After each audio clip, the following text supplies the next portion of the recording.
money for.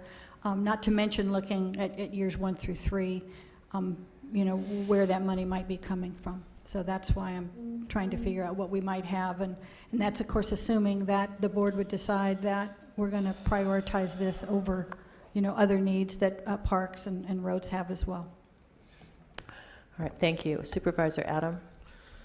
I just want to do, who do I want to address here? CEO Masato, the $15 million that we're talking about having to spend at the main jail is a current liability unless you're planning on shutting down the entire main jail. There's no scenario with that exactly. Supervisor, through the chair, we're showing us $15 million in repair that's going to be needed over the 10-year period. And of that amount, if you go back to the other slide prior to this. 10 million over the next 3. Right. With the construction of AB 900, we would be able to close, the sheriff would be able to close MSF. That could eliminate or avoid $1.5 million in costs of that $15 million. I think your board asked us to have this study done by General Services to see if there could be more avoided costs should AB 900 be built, as well as 1022. And I think what the consultant has shown is 1.5 million could be avoided, but there's still about 15, so $14 million of costs.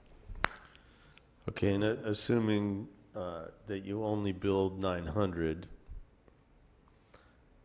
if you shut down the Honor Farm, what's that do to our bed count?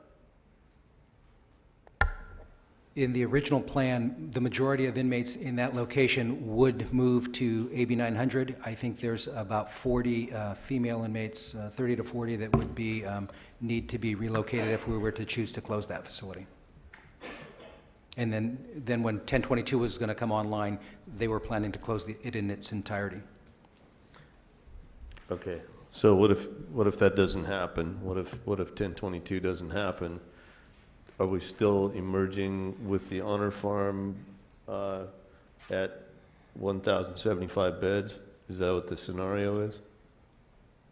With AB 900, 1,075 beds, I believe, would count 40 beds at the Honor Farm, so we'd have to relocate those 40 beds somewhere. Okay, so or inmates rather. So we have 40 right there to get to the 1034. That's required to you're required to maintain 1034, right? Yes, that would put us at 1035. Yeah, from 1075. Yeah. Chair Wolf and supervisors, the sheriff could get to this later, but I'll jump ahead a little bit and just remind everyone that within the county's application for AB 900, at Section 4, one of the express statements by the county was that repurposing the existing medium security facility may eliminate 161 beds there, and that's part of what we're talking about right now. So that's something that was part of our application and considered by both the county and the state in awarding the AB 900 award. Okay, so that means that we wouldn't necessarily have to maintain those beds or that facility. That facility and those 161 beds within it would be part of how we got down to the 1034. Okay, thank you. That's really interesting, Mr. Gazzoni. So it was contemplated in our AB 900 application that we would eliminate the medium security facility, because as this chart that I have here, it says what Mr. Alvarez says, that we would have the 120 with the AB 900, but we would have the remaining 40 from the female. But that's now all of it, so it's changed. In theory, if we just open the AB 900, that medium security facility should be able to close down, according to the application.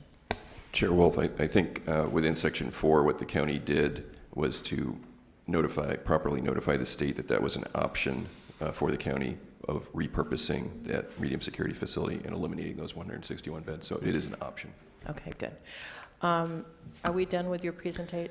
Supervisor Lavagnino? I had one other Supervisor Farr. comment, I guess. So, we're talking about closing the medium security facility. That's great, but that saves us $1.5 million of a $15.5 million maintenance cost. And I know we've set up here, well, there's no way, there's no scenario that gets us there of closing the main jail. The more I look at this, that's exactly where I think we need to go. I mean, and I know we're not deliberating yet. We still have to hear from the sheriff, but you know, if this was your house, you would bulldoze this thing and build a new one. And if this was your car, you would trade it in and get a new one. We're going to continue to chase. This thing's lived. It's done its job and then some. And I think trying to milk another 20 years out of it is really throwing money at a problem. And I know that this is crazy thinking, but you know, while we have the property up there and while we're doing construction up in the north end, maybe one of the scenarios that we need to look at is finding out if it's actually cheaper for us to make that jail in the north end the actual size that we need, not just what the state's allowed us, but what we really, excuse me, what we really need looking out into the future, and divesting ourselves of this money pit. Well, yeah, I think that's probably going to take some time and planning, because you've got about 600 inmates that aren't going to have a place. So, Well, I wasn't going to say we're closing it and let them loose, and then we'll ask them to come back later. There's obviously planning to go on. well, yeah, planning and money, right? Exactly, but so I could use the same analogy about a home that I want to demolish my home, but I can't afford it. So what I'm going to probably do is fix up the most important elements of my home. Maybe my kitchen and all the bathrooms are just going to have to wait, rather than just tearing the whole thing down if I don't have the money. So I'm using your analogy, but we could go on and on. I'm sure we will. I'm sure we will. All right, Supervisor Madam Chair. or Supervisor Adam, then Carbajal and Farr. And I would agree with you, Supervisor Lavanino, that this is not an optimum situation, but you know,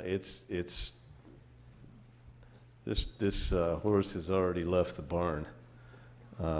These plans have been going on a little too long at this point to try to retool them and try to. And I would agree with you that the right thing to do with that facility is to bulldoze it. But I mean, you know, maybe if we would have thought of that, you know, 5 years ago or more, when the plans first started to be gelling to replace that facility, maybe we could have asked for that as a 900 grant or something, who knows, but none of that happened. And so now we're sitting here and really it's inefficient, but it's not horrible.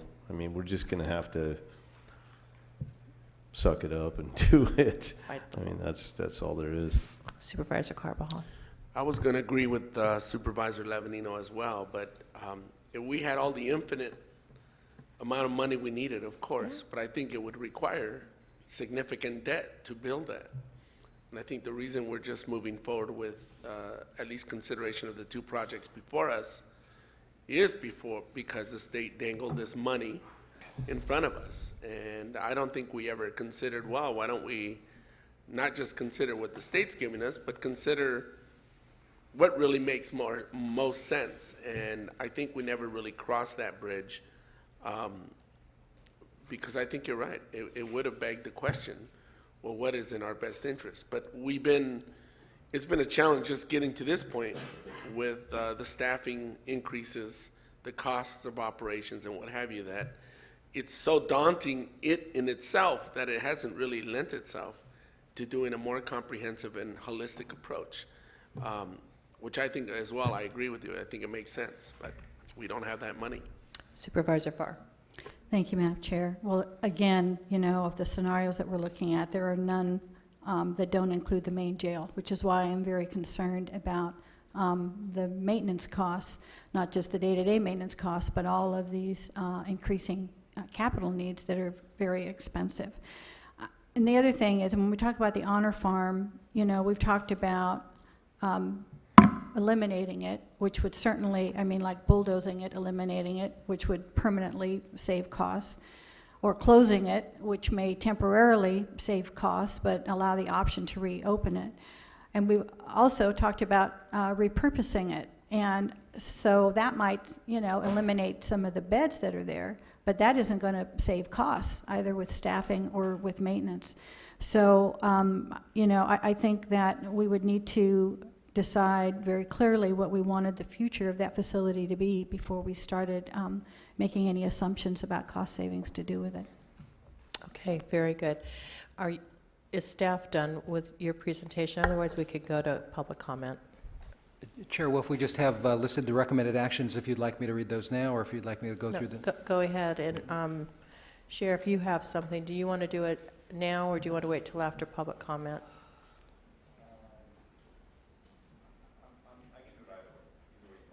Okay, well then, then let's do public comment then, if that's okay.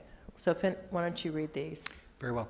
Okay, so today's recommended actions are that you receive and file the Carter Goebel Associates Consultants Report on forecasted future bed needs and staffing levels and operating costs for the existing main jail and proposed new Northern Branch Jail facilities. And to B, receive and file the Marks Akubo Associates, Inc. Condition Assessment of the existing main jail facilities and projection of the required maintenance costs over the coming 10 years. That you see, provide direction to staff regarding the county's options to either continue with current direction to construct, design both the AB 900 project, a conditional award of 376 beds, and the 1022 project, a conditional award for 228 bed facility, or to continue with only the AB 900 project and not the SB 1022 project, or to return to the board at a future date for further discussion and direction, or provide other direction to staff as appropriate. And that D, based on C above, direct staff to continue with the existing Northern Branch Jail operations funding plan at the current levels, or to modify the existing Northern Branch Jail operations funding plan levels for the fiscal year 16-17 operating budget and bring the changes to the board for approval at the June 2016 budget hearings. And to find that the proposed actions are not a project under the California Environmental Quality Act, or CEQA. Okay, thank you, Mr. Alvarez. Then let's go to public comment. Mr. Allen? We're going to start with public comment. We have 9 speakers. We'll start in Santa Maria with Terry Strickland and come back here for Robert Hansen, if he's still here. I don't see Robert, so it'll be Suzanne Riordan. How many speakers do we have? We have 9. Okay. Good morning. My name is Terry Strickland, Madam Chair and the board. I was fairly surprised that the report came out on November 6th, and 5 days later it's being revised. So I had some questions. Why does this report need to be revised so quickly? Who initiated the revisions? Was it revised because the numbers were too far away from what the sheriff thought you all might go along with? If we wait another week, maybe they'll go down some more. You know, maybe we'll get right down to the sheriff's numbers. Am I the only one who thinks that this is odd? Well, and I also wanted to know why the report did not address the huge number of pretrial inmates that we have in our county jails, 75% plus, which is twice the national average. You know, we don't know the makeup of these 675 pretrial inmates. I mean, I'm sure some of them absolutely have to be in jail. But how many could be monitored? How many are dangerous to society? How many just can't make bail? These are important questions, and they could bring substantial savings to the county in this process. And of course, we all know there's no such thing as free money. We know that. And you might have to say no to some of this free money. The 2013-14 grand jury report on the Northern Branch Jail concluded, after numerous interviews with county officials and reviewing substantial amounts of data, the Santa Barbara County Grand Jury is concerned that the plan adopted by the Board of Supervisors to fund the future operating costs of this complex requires both an improving economy and fiscal discipline. Quote, "The most experienced of these officials are the most conservative in their estimates and, like the jury, are cautious in their view of whether the county's plan will be successful." They gave it a 50 to 70% chance of succeeding. I don't think those are very good odds. And additionally, getting late documents, again, by the Sheriff's Department at the last minute when we don't have time to study what's in them, other than fiscal impacts to the county, the sheriff says you're going to lose, the 38.9 million in the grant. Well, you're going to gain 4 million right away because you're not going to have matching funds that you're going to have to get rid of. I think it's a great idea if you would have wanted to build a brand new jail and do it with the public's approval. But closing down that main jail is just not likely to happen. Thank you. Thank you. Not seeing Mr. Hanson. Our next speaker is Suzanne Riordan, to be followed by Andy Caldwell. Good afternoon, Madam Chair, members of the board. I think that anyone who's been paying attention to the national news and even the global news to a certain extent over the last year has noticed that the entire country has realized that we've gone in the wrong direction in terms of mass incarceration, and particularly in terms of incarcerating people who have mental health disorders and complex needs like substance use disorders. The entire country has realized that it's a gigantic mistake. So for our county to be contemplating spending $22 million more per year for jail operations than we have been, when what we really need, and everyone agrees what we need, is treatment centers, rehabilitation centers. We're really going in the wrong direction here. And we should have figured this out long ago, but it's obvious now. So I think with 22 million, we could really create some extraordinary treatment facilities and turn around our homeless problem and our untreated mental health and substance use problem in this county. Even if we took 2 million of that instead of creating a star complex where there's basically no funding to provide any real treatment, no funding has been even identified to provide treatment in the proposed star complex. If we took that $2 million in operations every year, we could do a great deal to rehabilitate and treat people with mental health disorders.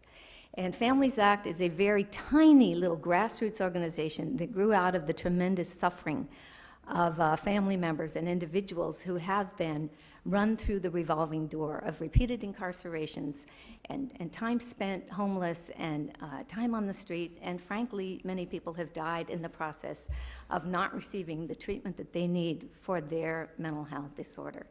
And yet we, because the county wasn't doing it for whatever reason, we on our own teamed up with a housing consultant and have come up with a model and variations on a model that would be very cost effective.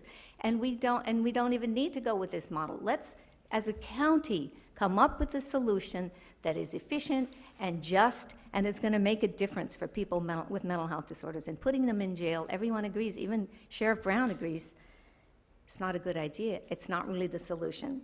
So let's start putting aside some of the money that is going to be needed for this. Let's start saving it on this proposal, first of all. And then why can't we put some aside every year like we did in anticipation of a jail that is not really what this county needs?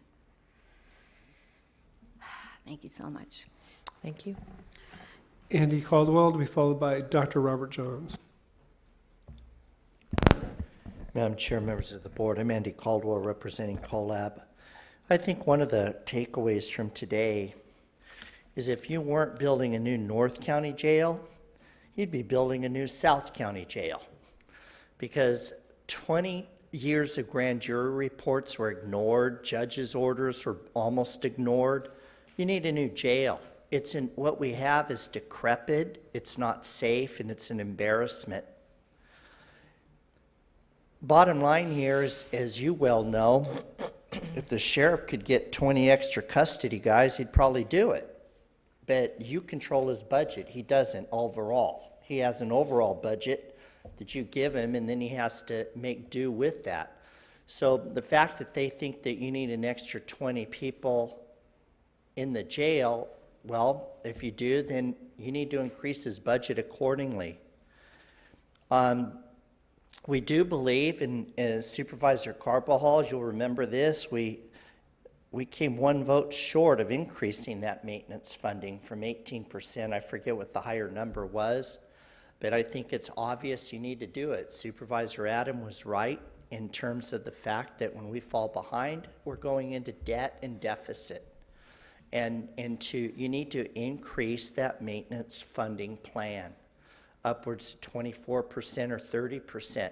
And again, what you're doing is you're setting aside growth. And everybody gives lip service to what a high priority public safety is, but you're falling behind. And finally, with regard to the last speaker, I just kind of wonder how tone deaf some people are that this jail is falling apart, it's not safe, and it's not adequate. And there's an assumption that we don't need a jail at all. We can just spend more money on alcohol, drug, and mental health services. Well, we are spending a fortune on alcohol, drug, and mental health services, about $1 billion every 10 years. And if those programs were working, you wouldn't be having to keep funneling more money into the mental health department every couple of months. The fact of the matter is we do need more facilities, we do need more treatment, but the jail you have, and this isn't your fault per se, because previous board majorities ignored this for literally decades. That jail needs to be built, and I do think that you guys are right in terms of how do you get rid of the existing jail, because you have to ask yourself, what would $15 million do towards a new facility in the South County versus patching up the other one, except you own the land already. I think that you should look at it anyway, even if you had to go into debt, because this is a high priority. Thank you. Dr. Johns, to be followed by Rick Rooney.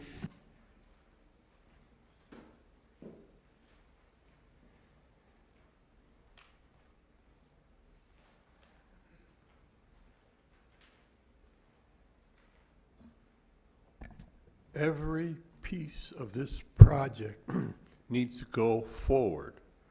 New jail, maintain the old jail, all of that needs to go forward.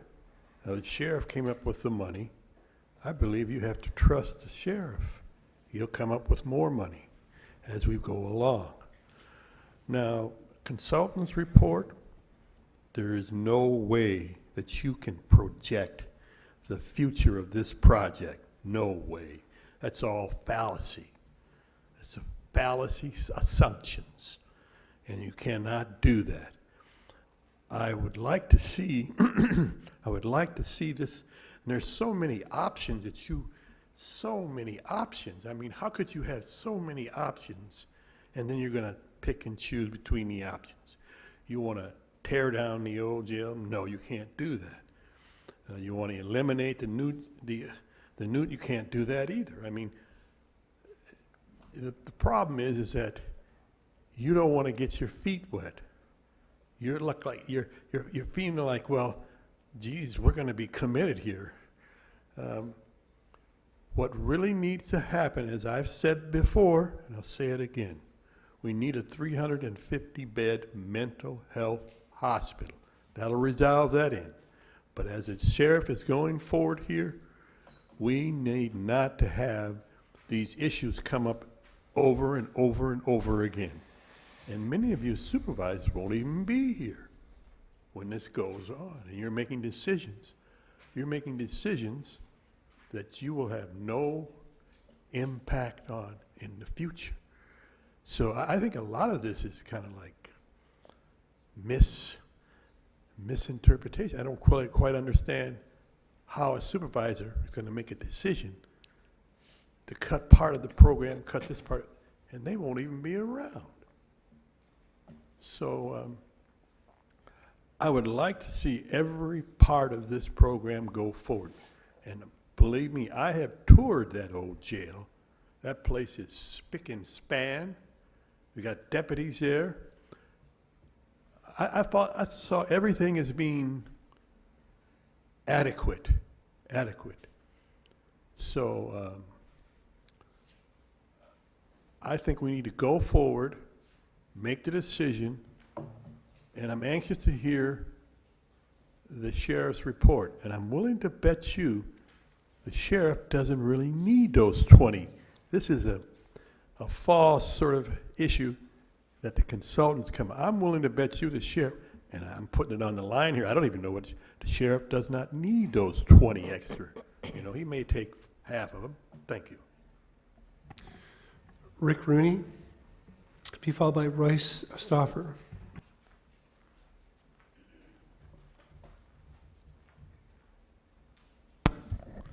Madam Chair, Supervisors, Rick Roney, a longtime advocate of reentry in our jails and for parolees. I've spoken to you a number of times in the past, starting probably when I was chair of the Blue Ribbon Commission, so you all know I'm 100% for building this new jail, activating both the AB 900 and the SB 1022, I guess it is. It seems that's the sort of the question now, is whether we should go ahead with the 1022. I'd like to just add two comments on that. One is the discussion about the existing jail and should we be building a new jail. There will be a time we'll have to come up with the money. That building isn't going to last. And so why would we turn down capacity in the North County that the state is going to build, that we would just have to go rebuild later? That makes no sense to me from a capital investment point of view. The second is, I've been at this for probably 8 or 10 years now. This county has moved light years in the area of reducing recidivism, helping inmates change their lives, increasing public safety. When I started, literally people couldn't say the word recidivism. It was such a foreign word and concept. We've come a long way. We're getting close to a major milestone. Let's not blink now.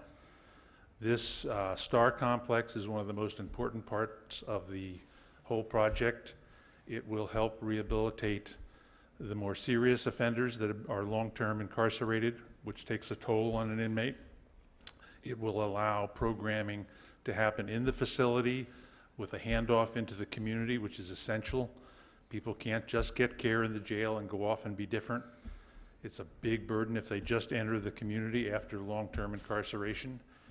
Without programming, it's a perfect combination. We need to invest in that. So again, this is not the time to have second thoughts. It's not that much money in the bigger picture, and it will increase public safety enormously. The sad fact is the person most likely to commit a crime tomorrow is the person getting out of jail today without any programs in jail or post-jail. That is the most efficient way to increase public safety. So hats off to the sheriff and to the county for moving this thing as far as we've gotten. We have a huge commitment from the state. Let's not have second thoughts. Let's keep going forward. Thank you. Thank you. Royce Stoffer, be followed by Debbie McCoy. Madam Chair and Supervisors, you are not here today because of the merits of this project. You are here because the state is offering over $100 million to build it. Without this money, this project would never be before you. $100 million is hard to turn down, but this money has strings attached to it, or maybe even a rope. One problem is that you are required to operate this property as a jail, regardless of need, until the lease revenue bonds that are financed are paid off. Your consultant tells you that this will require $18 million per year more than just operating the present jail. Carefully explore the matter of future needs. Proposition 47 was just a beginning. Both the President and the Governor have recently spoken about reducing the number of people behind bars. Your consultant did not explore, nor did he have any rational basis for exploring what future political winds might do towards drastically reducing incarceration rates. For the present, though, there's a better idea. The sheriff has been very honest about the mentally ill.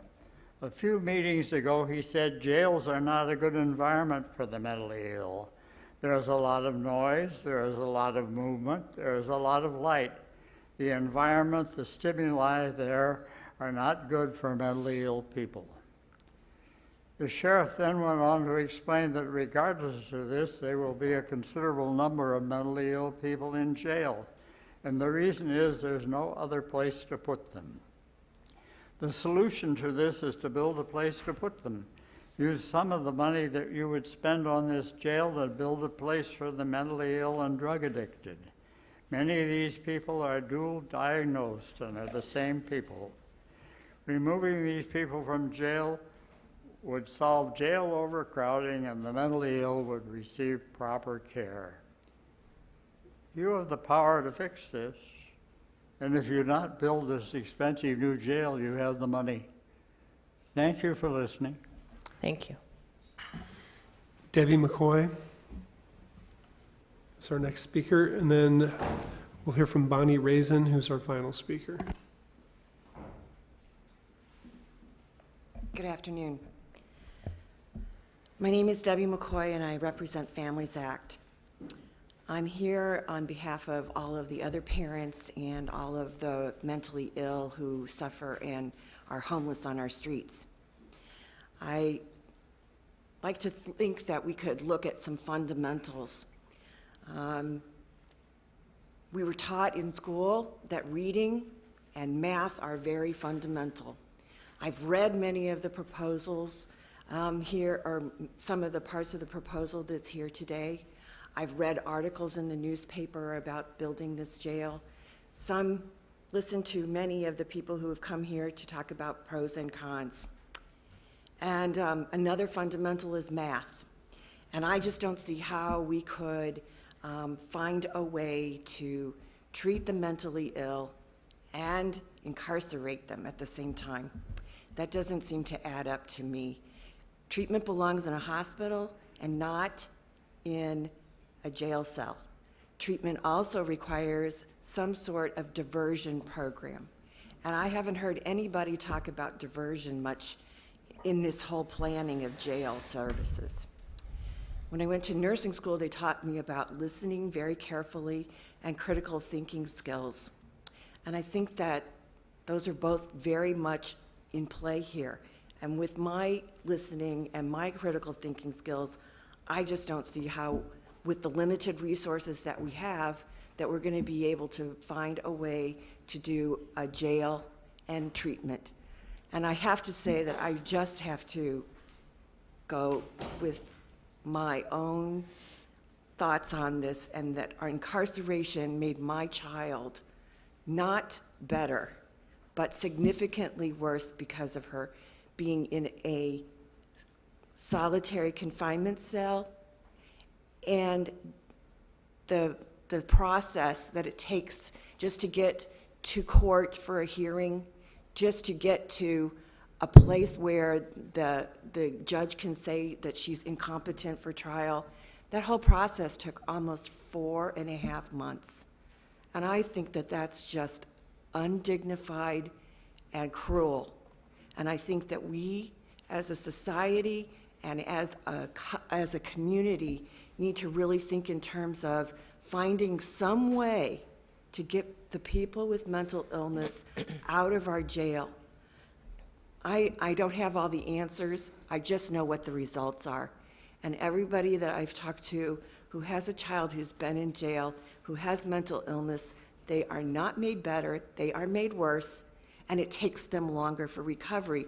And often a recovery that you pay for, because they end up at Patton, they end up in IMDs, and there's just no way that this is helpful. Thank you. Thank you. Bonnie Raisin. Bonnie will be our final speaker. Good afternoon, Madam Chair and Supervisors. I think that one of the critical pieces here, and it's too early to really have an in-depth discussion about it, and that is Prop 247. Last month, your board did not rule or make a decision on the presentation that was made to you regarding Prop 247, and I just want to remind everyone that, and I'll read from last month because I think it's significant. Many new, now misdemeanor offenders opted out for terminal sentences instead of treatment programs. The new STAR program, which is the sheriff's transition and reentry, it does not talk about treatment. So if, as a result of 247, someone commits another drug-related offense and then goes to jail, they will not be receiving the clinical definition of treatment. It's a transition. And I think that's a piece that you need to consider, as small as it may sound right now.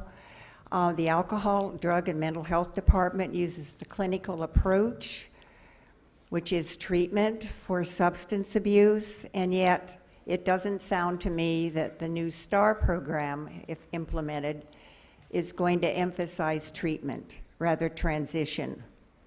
So this may sound very minuscule and perhaps not important, but I think if you talk to the alcohol and drug and mental health people, and you've listened to the previous speakers, treatment is a choice. I think the drug addicted in jail and out of jail need to be helped to make the right choice through treatment rather than a rather obscure definition of reentry, which is transition. Albeit programs will be used, motivational interviewing and CBT are very valid, but there is a missing component, and that is the word treatment. Thank you very much. Thank you. And that's the end of our public speakers. All right, we have Sheriff Bill Brown, who has a short presentation. I see some folks coming in on the Fish and Game Commission issue. When we're done with this item, we're actually breaking for lunch for closed session, and then we will be back. So it's probably going to be an hour and a half at least, if not more, before we entertain that item. Okay, Sheriff Brown. Thank you, Madam Chair, and good afternoon, members of the board. I have a short presentation with some prepared remarks and some slides, but I just wanted to say a few clarifying things that I've heard throughout the morning, just a couple of points. To the last speaker's point, actually, the STAR acronym for the STAR complex does stand for Sheriff's Treatment and Reentry, not Transition. And the treatment component is necessary for both people who are suffering from mental illness and substance abuse. So I'd just like to make that clear. Secondly, there was a discussion about Prop 47. And one thing I do want the board to recognize is that with Prop 47, as it gets more mature in terms of its impact on the criminal justice system, there is and there will be a greater emphasis on sentencing of people for less than a year. We've seen a plunge initially in terms of people who were booked and put into jail on a pretrial basis, but we're also seeing repeat offenses throughout the state, and we're seeing a lot of repeat offenders and a call even by the proponents of Prop 47 to use the full tool of the potential for sentencing up to a year in the county jail. And I predict, and indeed we're going to see that there's going to be more sentenced Prop 47 prisoners. So we'll end up with a higher misdemeanor sentence count rather than a pretrial count as we had before, in a higher felony count before these charges were reduced to felonies. I do want to make a couple of points to the presentation and to the board. One is that our estimation is that the closure of the medium security facility can really only occur if, the complete closure of the MSF can only occur if both projects, AB 900 and SB 1022, move forward. We still would need to have the capacity for the female medium security facility if we didn't have an alternative additional increase in capacity elsewhere in the system that would come from the SB 1022 project. Excuse me, Sheriff Brown. You know, I didn't realize that was in the application until Mr. Gazzoni mentioned it, that it was always contemplated that we would close that facility with a 900 grant. But you're saying that it can't happen unless 1022 I'm saying is that the built. plan that we've put forward to you is to, and as far as bed reductions, staff shifts, everything else, the plan has been, ever since we put the plan together, to reduce on the first phase, of the AB 900 phase, to move the male inmates from the MSF over to the AB 900 project. And then the female portion of the MSF is attached to the SB 1022 portion as well. Now, the reality is we have the female portion of the MSF and our male basement dormitories are scheduled for closure if we build the SB 1022 project. And I saw that in your chart as of now, but what I didn't recall was that it was always planned to be closed when we did the grant for the AB 900. That's all I'm saying. You may have changed your plans, but it sounds like that was at least contemplated.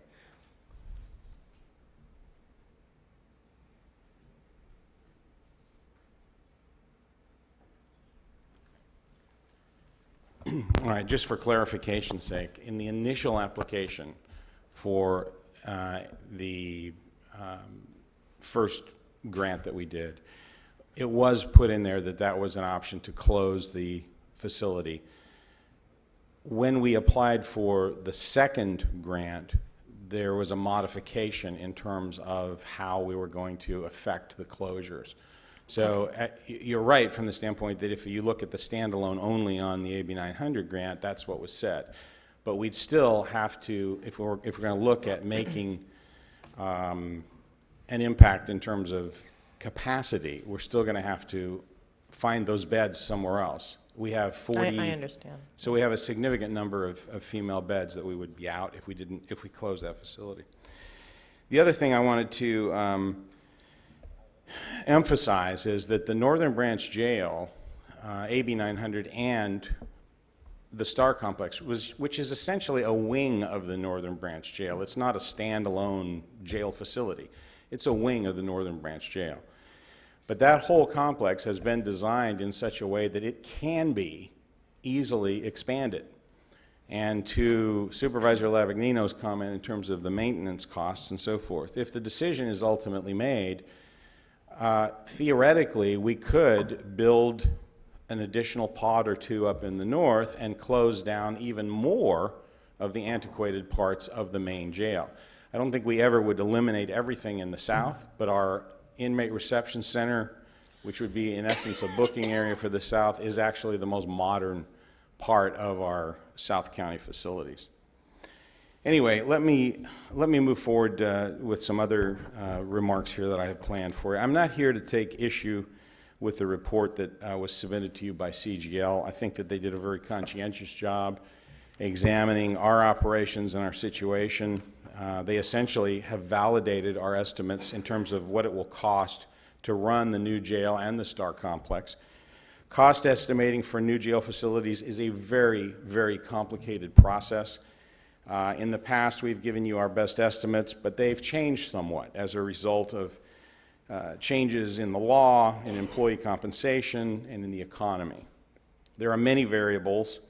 There are many interlinked components that can drive costs up or down, and there have been, and there continue to be to some degree, a number of apple to orange comparisons. As you've seen, CGL and the CEO's office have also had some trouble coming up with definitive numbers. It's not an easy process. The main difference in CGL's numbers and our numbers, as you've heard, reflects an increase in staff for existing custody services, primarily in the main jail. These costs are mainly attributed to a difference in shift relief factors and supervision. What they have recommended would certainly be ideal, but what we have shown over the last several decades is that we can run, and indeed we are running, a leaner operation than that if we have to do it. As someone mentioned earlier, I certainly would welcome the additional positions. I've asked you for the additional positions in previous budget years where we haven't been in the throes of the recession and moving backwards and cutting. But nevertheless, I recognize and we recognize the current financial situation in the county has not been such that we've been able to add those positions. There's been some discussion and an option presented to you about not, in essence, ceasing with the SB 1022 portion of the Northern Branch Jail.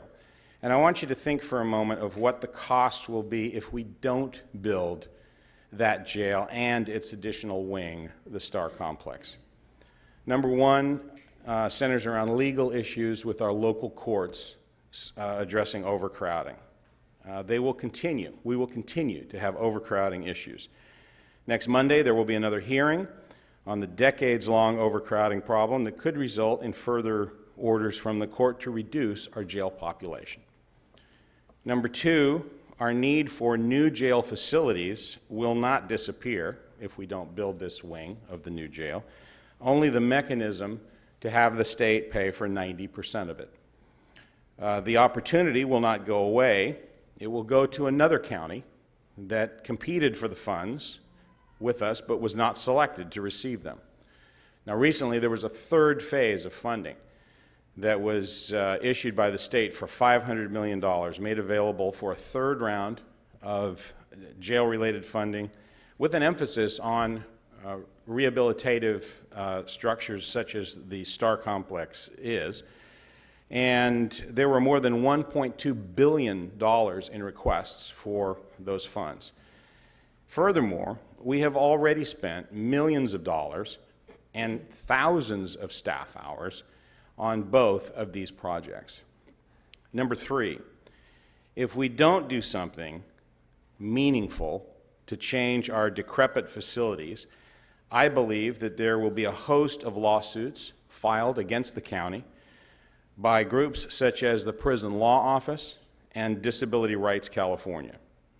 That latter organization that has filed lawsuits against a number of other counties in the state is officially authorized by the state to inspect our custody facilities. And they have been in our jail, and like most who enter our jail, they did not like what they saw. Is it better to spend millions of dollars in legal fees, fighting them, and ultimately either entering into some kind of a consent decree or other legal settlement that will inevitably result in the hiring of more staff and the rebuilding of new facilities anyway, or to be forced by the courts to make changes as a result of one or more of those lawsuits? Or is it better to take a step now to replace a significant amount of our jail system with ADA-compliant facilities? We will, number four, we will not have addressed the problem of unrated versus rated beds in our current jail. We now have 296 unrated beds in our jail system. Our plans for the Northern Branch Jail, both AB 900 and SB 1022, will allow us to remove every single one of them, leaving us with a jail system of approximately 1,200 rated beds, the kind that we are supposed to have. Without the new jail and the Star Complex, we will continue to hold large numbers of inmates in facilities that were not designed for treatment or for programming. And the revolving door of criminality will remain alive and well, and our constituents will be further victimized. When I spoke to you a few weeks ago, I emphasized the need for better treatment and programming of our mentally ill and our substance-addicted inmates, who sadly are oftentimes one and the same. Helping inmates, especially mentally ill inmates and addicted inmates learn to function in society and stay sober is essential to their success when they re-enter the community. And we need to address the underlying causes that produce criminal behavior needs of all inmates who are in our custody. We have no illusions that we can or will be 100% successful, but we have shown through the reentry project that significant change in criminal offenders is possible. In that case, it achieved a reduction in recidivism on the order of 37%. Incarceration alone doesn't affect that type of change, and many studies have shown that in some cases it makes matters worse. What we want to achieve is a balance, holding people accountable for their crimes, but we don't give up on them or throw them away. We need to help them find the way to a safe, sober, responsible, and successful return to our community. We currently offer some excellent programs like STP, the Sheriff's Treatment Program, that help inmates overcome their addictions to drugs and alcohol. Some outstanding members of our staff and some very dedicated community partners and volunteers teach programs such as this in our jail. However, our current facilities are severely limited as to what we can provide. They were simply not designed to allow us to deliver this kind of programming. The actual physical plant is critical to the programming and recovery of inmates. Jails and prisons have a shelf life in terms of their design as well as their condition. The same can be said of hospitals. You wouldn't want to send your neighbors or your loved ones to a hospital that was built and equipped 40 or 50 years ago. We need modern correctional facilities designed with an emphasis on imparting behavioral change. Such facilities also offer a more appropriate housing and working environment for our inmates and our staff. What we are proposing is evidence-based and forward-thinking. It is not business as usual. If the Star Complex were not to be built, we cannot close down some of the most antiquated portions of our main jail. We will only have capability of properly programming about 1/3 of our inmate population, which on any given day consists of around 1,000 inmates.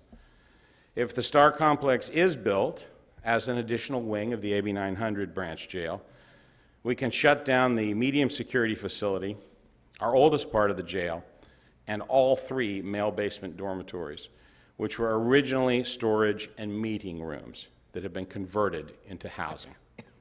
It will allow us to offer better housing and programming opportunities to approximately 1/2 of our inmates, and it will drive down our per-bed costs due to an economy of scale. And as I mentioned before, it will give us 1,200 rated beds that conform to BSCC standards, not a hodgepodge mixture of rated and unrated beds that we have now. The CEO's office has taken the CGL estimate and added maintenance costs, which were not factored into our original estimates. They have projected a $1.9 million gap in overall operational costs. We have developed some alternative suggestions for a plan that could reduce and potentially eliminate that $1.9 million gap. And I'd like to ask Under Sheriff Malekian to come up and walk us through those slides, or to walk us through those slides. Thank you, Sheriff. Madam Chair and members of the board.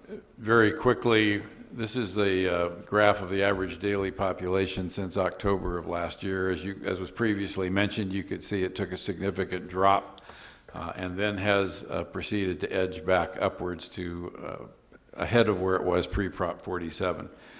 Today's population, today, like November 17th, population in our jail is 957 in custody with additional 123 in alternative sentencing.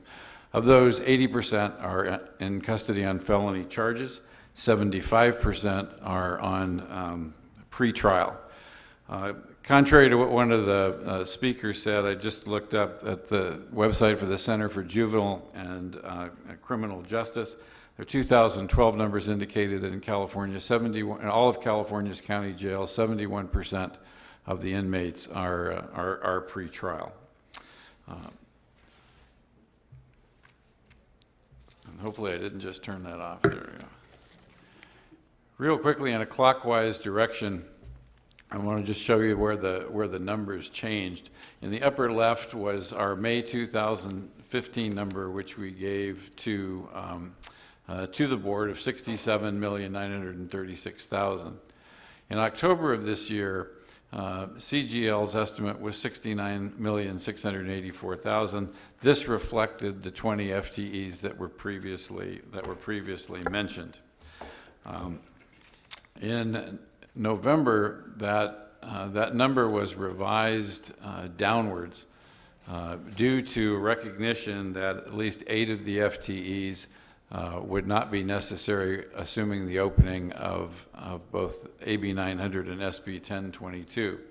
And as a result of CGL's revisions, the Sheriff's Office was able to then revise our numbers down, primarily in the areas of services and supplies and food, to $66,884,000. The differences in cost, very quickly, one was that the assumptions around promotions, and if you look at the CGL report, the overwhelming number of their recommended staff increases were in the area of supervision. And there was an assumption that if those people were promoted, that the people who filled in behind them would be legacy employees. But in working with the CEO's office, and using PEPRA numbers rather than legacy numbers, we were able to lower that amount by that estimated cost by $477,000. Additionally, we have reduced 3 sergeant FTEs at the main jail, and 2 additional sergeants at the Northern Branch Jail, as well as 2 other positions, bringing our total savings to about $1.4 million. One question that was raised earlier, and I should have commented a second ago, with regards to the 1,034 rated bed requirement from the grant. That has to do with capacity. We are not being dictated to have population. We simply have to have the capacity to house that many inmates. The sheriff talked already about the impacts to the county if SB 1022 should not be approved. Probably one of the more significant ones at the bottom is the increase in the cost per bed. Additionally, what would be happening with regards to the inmates and inmates returning to the community is a lot of programming, a lot of treatment, and a lot of opportunity to reduce the national average of over 70% recidivism rate would be lost. Thank you for your time. Thank you, Mr. Malakian and Mr. Brown. Thank you. We'll bring it back to the board for deliberation. I have a few more closing comments, Madam Chair. As you've just seen, we believe that this could be made to happen with what we have in the revenue plan and what we have budgeted. There's still a lot of people who have doubts and who are concerned about costs. And for those who think that we cannot afford this, I say that we cannot afford not to do it. We have the state ready to pay 90%, 90 cents on the dollar, for the construction of these 2 projects, and we have a viable plan to incrementally get to where we need to be on funding for the operations of both of the new jail facilities. I know you're struggling with the costs, which are substantial, but this promises to be the best investment in public safety you could ever make. If we can break the cycle of recidivism, we can achieve immensely positive effects in both the short and long term on our economy and on the safety of our community. To me personally, and to my custody staff who have worked so hard and so diligently on this project for the past 2 years, the Star Complex is, without a doubt, the most promising, important, and impactful component in the proposed new jail. These are custody professionals who have dedicated their lives to protecting society, not just by guarding inmates, but by helping them change their criminal behavior. Millions of dollars and thousands of staff hours have been spent already preparing for this project. The design is essentially completed, and we are ready to go through the state process of approval. But at the end of the day, we're not just talking about building a new jail. We're talking about a paradigm shift in terms of what we should do with people in our custody. It is clear from the national conversation that simply locking people up and counting the days until we let them out serves neither society nor the people in custody in the best way. We should not continue simply warehousing people, knowing that the overwhelming majority of them will simply come back through the revolving door of the criminal justice system. Neither should we rely on unproven and/or ineffective alternatives to incarceration. Just as we have an obligation to the inmates, we also have an obligation to protect our constituents from those who would prey upon them. Public safety is the primary responsibility of government. You are the policymakers, and there are times when you have a unique opportunity to make a huge societal difference. This is one of those times. Don't pass on this moment. Please join us in our vision for a greatly improved county correctional system, and please approve moving forward with the STAR project. Thank you. Thank you, Sheriff. Before you leave, I do have a question about pretrial release, and Barney, you made a statement about that. And Sheriff Brown, you talked about paradigm shifts, and you've heard at our board that we've talked a lot about pretrial release. I think some of our CEO staff went on Monday with some of the court officials to talk more about that in Sacramento. So the numbers, though, that we have in our jail are extremely high. Now, you mentioned a report, Sheriff Brown, the Disability Rights California, which, frankly, I didn't think you were going to be mentioning. I mentioned that I think that we're going to be sued by them if we don't Right. build some new facilities. So you mentioned the report, and there's No, a I lot. did not. What? I didn't mention any report. Oh, you mentioned.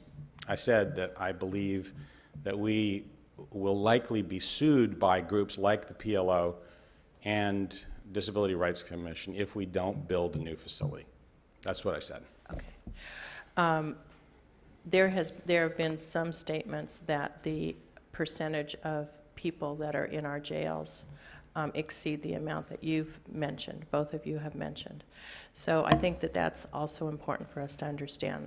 I have heard and seen numbers up to 75% of folks in our jail that are pretrial, and that it fluctuates. Sometimes it's up to 80%. It fluctuates. I'm sure it does.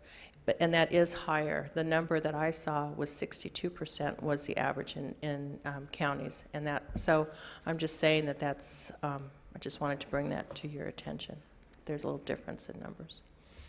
Okay. Any other questions, Supervisor Adam? I don't have a question. Are we deliberating yet? Can I just say one thing in response to your pretrial comments? Uh-huh. The reality is we did send some people, a county team, up to Sacramento to go to a pretrial conference here recently, and our hope is that we'll have some thoughts and suggestions on how we can look at pretrial as a way to further reduce our jail population and make our criminal justice system more efficient and better. But it's important to understand that for years, we have not been incarcerating. We have not been booking and keeping in our jail almost all misdemeanants. We only keep misdemeanants in our jail pretrial who are in for serious charges like weapons offenses, sex offenses, domestic violence, repeat drunk driving, those sorts of things. The other people who are in for theft or for drug offenses and so on and so forth, they have not been being kept in our facilities. So the dramatic reductions that some counties and some jurisdictions have achieved by doing more in the pretrial arena have oftentimes been those types of offenders who are not even in our jail now to begin with. So I think that the number of people who we are going to be able to reduce through alternatives on a pretrial basis are very, very minimal. We have a state law that was granted that gives authority to the sheriff to release people on electronic monitoring pretrial, but we didn't have anybody that met the parameters of that release. In other words, who would not be at a high risk of reoffense and who would be eligible for that program. So I wouldn't get the hopes up too No, high that there's no way pretrial I is would going to be a expect that silver bullet. 75% of that would go to zero. That would be unreasonable to The i- expect that. the I ideal- would, all I'm ideal saying balance- is that, and you're doing it, and I think that's great. You're sending your staff, and if we could see a reduction, in a small proportion of our inmates, that would be a great thing. And it's evidence-based, and that's good. So I just wanted to bring it up, just there's a little disparity. And the ideal balance should be about 50-50. Okay. That's the target that we should Okay. shoot for. Thank you, Sheriff. Supervisor Adam. Right, well, I'm satisfied that the CGL numbers more or less confirmed the sheriff's numbers. These things are very complex, and they take a lot of assumptions, and I think, it's, as I say in the private sector, close enough for government work. And I thought that was going to be a laugh line here, but I guess not. All right, thank you. So I do think that CGL makes a compelling case for the extra 20 FTEs, but we are going to defer to the sheriff for the final operating staffing. I'm satisfied with the design of AB 900, and I don't think there's anything wrong with the design of 1022. New facilities are going to be more efficiently staffed, but it's really about what we need versus what we can afford to operate. And I'm not convinced that the jail is the right place for mental health treatment. I'm not convinced that we need the other 120 beds. I think it's speculative to add the next roughly 2 million that 1022 will require. I do agree that Prop 47 will be a temporary decrease, but I think we can maintain populations under 1075 for a very long time. Our pretrial detainees are 73 or 71% versus 62% for other agencies. We hold 30% misdemeanants versus 15% for other agencies. So we have alternatives to maintain or manage ADP. Sheriff Brown hasn't given us any costs or other specific plans for programs proposed for the 1022 facility, and there's no budget for anything there either. I believe that we must retain the main jail for operational necessity in any event, and we must make the budget to maintain this facility unless we want to rebuild the whole thing. We should find the 15 million over the next 10 years to accomplish these fixes. And the courthouse was built in the 30s, and nobody's talking about replacing it. We can make the main jail last a lot longer, but it's going to take a commitment to fund maintenance. Our failure to plan for this day and our failure to maintain the facilities has trapped us into these choices. The bottom line is that if I trusted that costs would be controlled at this facility, or I trusted that this board wouldn't blow the sheriff's budget if he did, I would be more sanguine about 1022, and that is the word of the day, sanguine.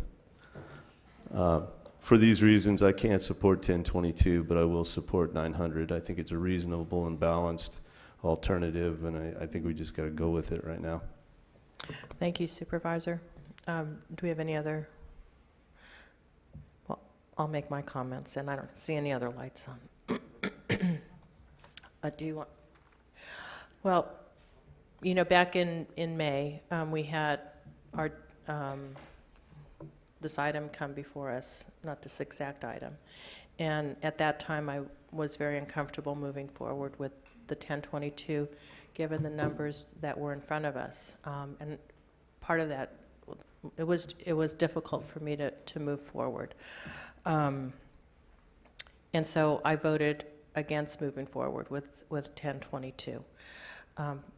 But I think that this exercise, going through and getting outside consultants, not only for me makes me feel better in that decision, but also helps me understand the process of the the staffing of the main jail that we have right now and the importance of doing that. I think was definitely a benefit in having you come in as an outside looking in at our process, and also getting the information on the maintenance of the jail. So those are two things. I just want to say that the whole issue about the antiquated facilities, I think, Supervisor Adam, that was an interesting point you made. I don't believe that our facilities are antiquated, but sometimes I feel that our policies are. That, as one of our speakers said, times are changing, and actually our county has seen some improvements in rehabilitation with our AB 109 population. We saw from the chart how high our numbers were and how they've decreased. And I think that's due in part to the programming that's done with all of our county departments and partners outside of an incarcerated facility, done outside in the community, and it's working. The whole issue of jails as de facto mental institution, we hear that a lot. So if we want to take a stand against that, I think now is the time to do it, and not basically, we have our main jail. I am in favor of going forward with AB 900, but to add another jail, it just goes against what we have been talking about. We don't like that. We don't like the de facto mental institutions in our jail. So we should be bringing the services to our folks outside of the jail. I've talked about AB 109 being evidence-based. Since I've been on this board, I've been on the Community Corrections Partnership, and I've seen our departments working together to provide the services outside of a jail. I've talked about pretrial detainees, and I'm hoping that with the cooperation from all of our parties, we will see the impacts of that. And I don't expect it's going to be significant, but it will be an impact to our jail population. So I think as we move forward, I think it will be helpful, not just for this board, but I think for our staff who have been overburdened. I asked our CEO for some information about how much time every department, from our county council to general services, CEO's office, auditor, controller, everyone has been putting in extra time, double time to work on this project. And I think if once and for all, we can say with certainty, we are moving ahead with a 900 facility, but we are not going to move forward with 1022.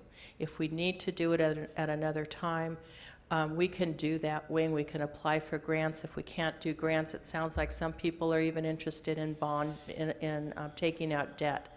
It's not the end, but right now it's not the time. And I feel a fiduciary duty to our county, our entire county family, to make sure that we, $2 million may not sound like much unless you're sitting up here. And if you were sitting here right before this item, you heard from the Adult Aging Network of the needs that they're seeing. We hear from mental health. So we have to make some difficult decisions. So $2 million is not chump change, and frankly, I actually think the cost will be more than that. So that's my statement, and I stick with it. Supervisor Carbajal, and then Thank you, Madam Lagadino. Chair. This has been a challenging situation because I think the proposal that has been presented to us is that we are getting a lot for little investment. And when you look at it at face value, you're intrigued, you're impressed, but when you really consider what the STAR facility is supposed to do, is really to provide for the programming, expanded programming that's supposed to really go to address recidivism. And I think at the end of the day, when you consider what many of the mental health advocates have stated to us is, if you're going to address the needs of our mentally ill, do you really want to do it in a jail? And I think it begs the question, what is the best approach to addressing the mental health needs of our inmates, or those individuals who need mental health services before they become inmates? And so after wrestling with this, I met with the sheriff yesterday.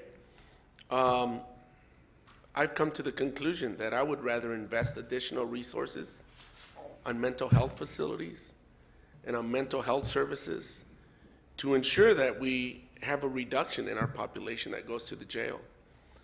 The figures before us don't include the maintenance of the jail. We did see the figures, but they're not factored into the overall price tag.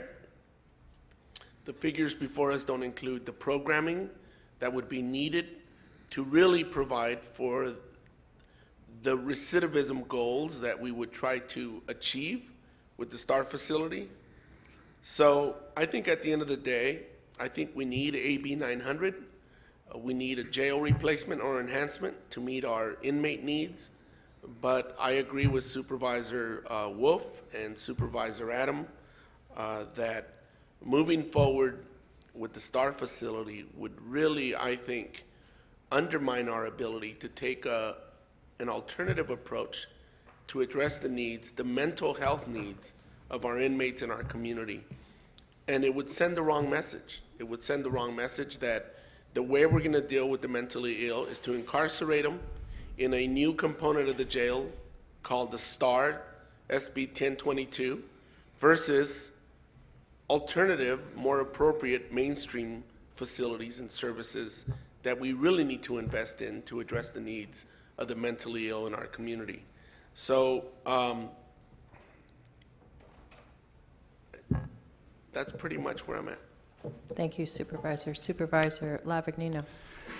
Thank you, Madam Chair. Well, I guess we'll see. This doesn't look good for where I'm at, but I will say that for me, I look at this and say, first off, when I got on this board, I was shocked that the board had such little foresight. Past boards, we had, I think, 18 grand jury reports that said we needed a North County jail. That boards previous to ours had saved absolutely nothing to build that jail. People can talk about free money or whatever, but we got lucky, and the state decided they were going to grant us some money.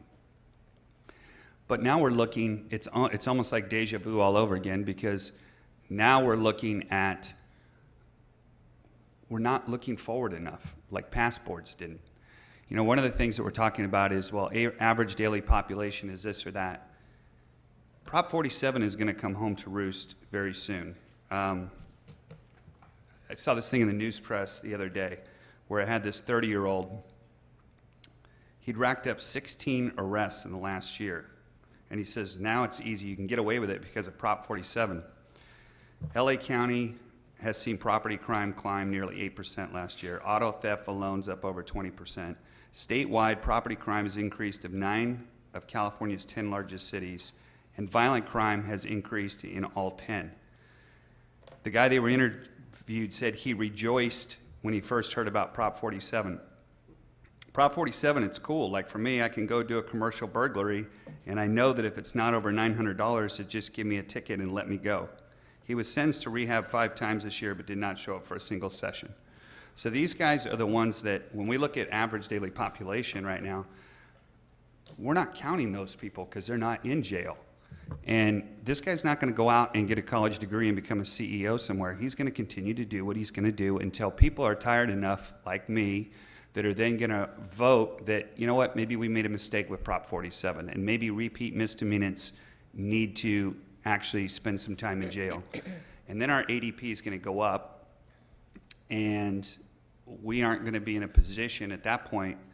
We're going to be in a position where we've turned our back on this funding. Now, will the funding still be available for this from the state? Who knows? But when you said that I would be interested, or I had talked about taking debt out to build it, That's talking about replacing the main jail. I would be an idiot to go back to voters and tell them, you know what, we had a chance to have 90% of the cost given to us by the state. I said no, but now I would like to go and borrow the money to do that. I'm not going to do that. And I don't think anybody up on this dais would do that. Let's talk about mental health for a second, because this is something that continues to come up, and it's important. But we have to remember something. Not everybody in the jail is suffering from mental illness. You know, we've heard 15 to 18%, 16 to 18% are on psychotropic medication. And if you take the aged and everybody else, if we get very liberal with what we consider mental illness and we say, okay, 30% of the ones in there are mentally ill, that leaves 70% that are in there, and 80% of them are in there for felonies. I know from where I'm living in my city, there is a lot of violent crime, and there are people that still need to be incarcerated. So yes, there's mental illness, but there are also a lot of very hardened gang members that are committing violent crimes in our neighborhoods that we have to have a place for them to go. And some of the questions were like, well, if we don't spend the money on the jail, let's spend it on mental health. Since I got on the board in 2008, in 2009, our budget for alcohol, drug, and mental health was $71 million a year. Next year, it's going to be $106 million. So if I had told you, hey, we're going to take $35 extra million a year and put it in mental health, everybody here would be clapping and be so excited. Well, we've already done that. We've already done it. We've spent $500 million over the last 6 years, 7 years on mental health issues, alcohol, drug, mental health. And I haven't seen much improvement at all. So I don't think money is the answer.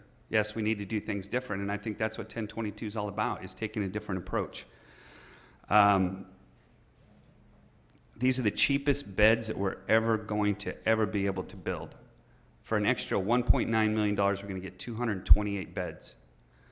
I don't see how we can pass that up.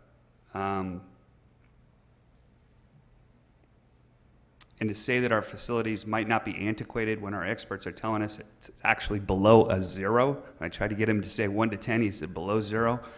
You know, I just think, we talk about pre-trial. Well, if those people aren't in jail, they're going to be out on the street. And if 80% of them are in there for felonies, you know, I guess I just feel different about it. I think we actually have to build our facility. It's going to be the cheapest way we're ever going to be able to do it. I would support 900 and 1022 because I agree with also the folks that are mental health advocates. We can't just keep warehousing people. So let's have the people that need to be incarcerated in 900, the people that need treatment, and the people that are moving forward to try to reestablish their life, going through the STAR facility. I really think that this will be a day when we look back and we say, man, this is what we really should have done. It might not be for a while. And I think what's interesting is when we look out, we're looking at this thing and we're saying, well, 2025, this is what's going to happen. And really by our numbers, 2025, we're not going to have enough rated beds already. In 2025, 7 years after we build the facility. When we looked out for sea level rise, we looked out to 2100, you know? And we got to be doing the same thing with this. It just doesn't make any sense to me. And I guess I'm going to lose this one. Supervisor Farr. Thank you, Madam Chair. Well, now I fully understand why previous boards of supervisors kept coming back to the same conclusion about building a North County jail. And that was that it needed to have its own sustainable source of funding independent from the general fund because of the concern about the ongoing costs of supporting it out of the general fund. And it's unfortunate that the public has turned down the opportunity to provide that kind of funding, but here we are. I you know, certainly as dazzled as anybody else about the sheriff's ability to bring in these grants, you know, $100 million for capital. But now that I'm at this point, I wish that we had asked the question up front about what is the option of rebuilding and modernizing and remodeling the main jail as opposed to going forward with this. Because it's clear, again, that in all the scenarios, the main jail is still an important part of that and would still provide 50% of the beds. You know, I think that $100 million is an enormous amount of money, but we're being asked to spend, you know, that much and more within less than the first decade here. And you know, the sheriff raised the issue of litigation, and that's certainly possible, but I don't know that building new facilities is going to eliminate that risk, because the risk has to do with the main jail, and again, the main jail's not being closed down. So if something like that happens, we're still going to have to address it if it comes forward. I have a number of concerns. Serious concerns, and this one I've had all along, and that's that when we commit to take any money from the state, we commit then to this level of rated beds of 1,034. And yes, we might have some flexibility, but when we commit to that, we don't have the kind of flexibility that we have now to open and close parts of the main jail depending on what happens with the population. And that really concerns me, because it means then that we are committing to a level of operations and maintenance funding for in effect, three custody facilities that we have to commit to no matter what happens to county finances. And things are okay now, but this is still going to be an enormous hit, even that we're planning for. It means that we need to prioritize this over really all of the other services the county government provides. And if the economy tanks again, then we're back to making some really tough choices, but the Sheriff's Department budget is going to have to be protected in this way if we're going to be able to continue to honor our commitment to the state, which we're going to have. And that really, really concerns me, because we have an enormous number of needs in this county, at present and in the future. And, you know, particularly in the area of mental health. And, you know, services that would provide a better living environment for our entire community, not just the inmate population. And I am very concerned about the facilities that they're in, the programming that they have, the medical care that they have. But I'm to the point where I'm convinced that we are never going to be able to really get a handle on jail population issues, no matter how many facilities we build, if we don't figure out a better way to divert the mentally ill from the jail. And I think that that means that really, for a building project, what we should be looking at is a bigger psychiatric health facility. I'm fully supportive of providing whatever resources we need to maintain the jail, to remodel the jail, to put the 20 custody deputies in there that the consultant talked about, which are really needed now. That would help, I think, even with the inefficiencies in the current jail, you know, as we move forward. But I'm extremely concerned about committing to these grants, because it means that we are locked in on into the future to a level of funding that we haven't had to be in the future, and we don't have that kind of flexibility. And we just have so many needs here. So, you know, Mr. Roney said, you know, don't blink now, don't have second thoughts. Well, Mr. Roney, I am blinking, and I have serious second thoughts. Thank you, Supervisor Farr. Supervisor Adam. Well, just to get it going here, I'm going to make a motion that we adopt the recommended actions A, B, C2, which is continue with only the AB 900 project and not 1022, D1, and E. Okay, thank you. And Mr. Alvarez, thanks for putting that up there. Is there a second to the motion? All right, we have Supervisor Carbajal made a second. Is there a further discussion? Madam Chair? Yes, Mr. Lavanino. Trying to figure out how to yeah, I'd like to divide them up because I don't really want to vote against the 900 project, but so is there a way that we can continue, can I vote with the 900 project and you guys then can not, I don't know how we're going to do this. I guess it doesn't matter. Everybody knows I support the North County Jail, but it just looks weird that I'm voting against the 900 project somehow. Supervisors, through the chair, I think Supervisor Lavanino, are you saying that you'd like to vote for C1, whereas Supervisor Adams' motion is for C2? Yeah, but there's not going to be a motion for C1. So I'll make a motion. Okay, go ahead. So we have a motion and a second for C2, and go to the next slide, and then D1 is to continue with the existing Northern Branch Jail operations funding at the current level, or modify the existing. So Supervisors, So it's one. So it's correct. D1, which is what you said, correct? Okay. Yeah, gotcha. Okay. At the current funding levels, which means not to add any more money. Okay. Yeah. All right, all those in, let's do a roll call vote. So, I'm sorry, though, but, so in this, where's the staff direction that you're voting against 1022, though? Or we're not moving forward with it? The We're just C. not moving forward with, It's C2. C2. Okay, so can we do these separately then?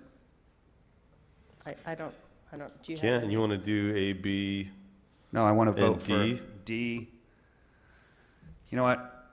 Just make your motion. I'm going to vote against it, and then, Okay, so because let's, I want to vote for D1, but I don't want to vote for C2, I think. That's right? Yeah. You sunk my battleship. Blam! okay, so you're okay with a roll call? Let's do a roll call vote, Mr. Allen. Mr. Carbajal? Ms. Farr? Mr. Adam? Aye. Mr. Lavanino? Aye. I mean, I still don't know what did you vote no? on what? What's? I'm still not clear with the. I know, but I don't know what the motion is. The motion was to A, receive and file, B, receive and file, to approve C2 and take no action on C1, Okay. 3, or 4. Then I'm against that. Okay. And then on D would be to approve D1 and take no action on D2. Okay, so I answered for Supervisor Lavanino by accident. I'll answer for you. Wolf is yes. Yeah, Wolf is yes. Passes 3-2. Thank you, everybody. We now are going back into closed session. Mr. I want to clarify, I want to be sure that Supervisor Lavanino voted no on the motion. Well, I'm confused because. Okay, all right. I'm worried about me. So D, go back. See, this would be very helpful if it was on the same page. You were moving forward with C2. Okay, so that says continue with 900 project and not SB 22. So I'm no. I want to go forward with both. Right, Thank you, that makes it clear. okay. Mr. Gazzoni, do you need to read into the record? Chair Wolf, the board is now noticed to resume closed session, beginning with a conference with real property negotiators for the property at the intersection of Black Road and Betaravia Road, conference with legal counsel for the Herrera case, conference with real property negotiators for a separate parcel at the corner of Hollister Avenue and Westchester Canyon Road, with the negotiating party being the City of Goleta, conference with labor negotiators for Deputy Sheriff's Association and SEIU 620, and then 2 performance evaluations, 1 for County Executive Officer, 1 for County Council. All right, thank you. Gosh, it's already 10 after 2. Probably 3:15, at least, or 3:30. What do you think? Let's say 3:30.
Mr. Gazzoni, would you like to report out from Chair, closed session? Chair Wolf and Supervisors, yes, please. The board had a conference with real property negotiators concerning a parcel the county owns at the intersection of Black Road and Betteravia Road. Conference with legal counsel for one case of existing litigation, Mankins. Conference with legal counsel for one anticipated litigation and one significant exposure to litigation. Conference with legal counsel concerning the Herrera case.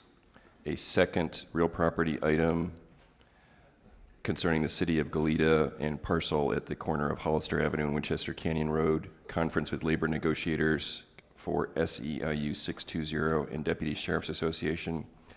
Public employee evaluations for county executive officer and county council. No reportable actions. Okay, thank you. Are you ready to go, or you need a couple minutes? I just need 1 minute. I think that All right. TV said he would come back at 3:30, and I believe my presenter. I think we can wait. Okay. We'll be here momentarily. Yeah. Like Mr. my 3 minutes. Lavagnino. Please give me my 3 minutes.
Mr. Allen, please read this item. Chair Wolf, members of the board, this is item 3 from Planning and Development. It's a hearing to consider recommendations regarding Fish and Game Commission composition and membership. Okay, Dr. Russell. Thank you. Good afternoon, Madam Chair, members of the board. Assistant Director Steve Mason will be making the presentation. Good afternoon, Madam Chair, members of the board. The item before you is a request to amend the resolution that establishes the County Fish and Game Commission to address quorum deficiencies, as well as make some other minor changes that add some flexibility to the Commission's operations. A little bit of background, the commission was established in 1975 as an advisory body to your board. The commission is currently comprised of 12 members, 5 board appointees, 1 board-appointed member who's engaged in commercial fishing, and 6 members appointed by sportsmen's associations. The commission's work is largely focused in these 3 areas, making recommendations for the expenditure of fine revenues. Under state law, fine revenue is, fishing game fine revenue is largely restricted to education, enforcement, wildlife propagation, and wildlife rehabilitation. We receive about $8,000 per year in fine revenues, and every now and again we get a very large fine. This year we did get one. It was $45,000, and it brought our fishing game fund up to, I think, an all-time high of $85,000 currently. Next area of focus is apprising your board on fishing game matters within the county. And lastly, the Fish and Game Commission makes recommendations on projects for the conservation and propagation of fish and wildlife resources in the county. As I mentioned earlier, the commission has struggled to obtain a quorum for their quarterly meetings. With 12 members, the commission must have 7 members present. Oh, thank you. This has been challenging for the past 4 years with an 11% vacancy rate. Since 2011, a quorum has been achieved for just 50% of scheduled meetings. Of the meetings held, board appointees attended 71% of the time, and outside appointments attended 55% of those meetings. Attendance has been an issue for a number of years. Prior to 2011, in both 1997 and 2010, the Fish and Game Commission requested that your board remove members who are not attending the meetings. And of course, the commission cannot conduct any official business without a quorum. In the July 30th, 2015 meeting, the commission discussed the lack of quorum issue and provided the following recommendations. First, to modify the quorum requirements to exclude vacant commission appointments when calculating a quorum, and also to remove the Vandenberg Rod and Gun Club as an appointing organization. The request to modify the quorum cannot be implemented. The law requires that a quorum be not less than a simple majority of the commission's membership.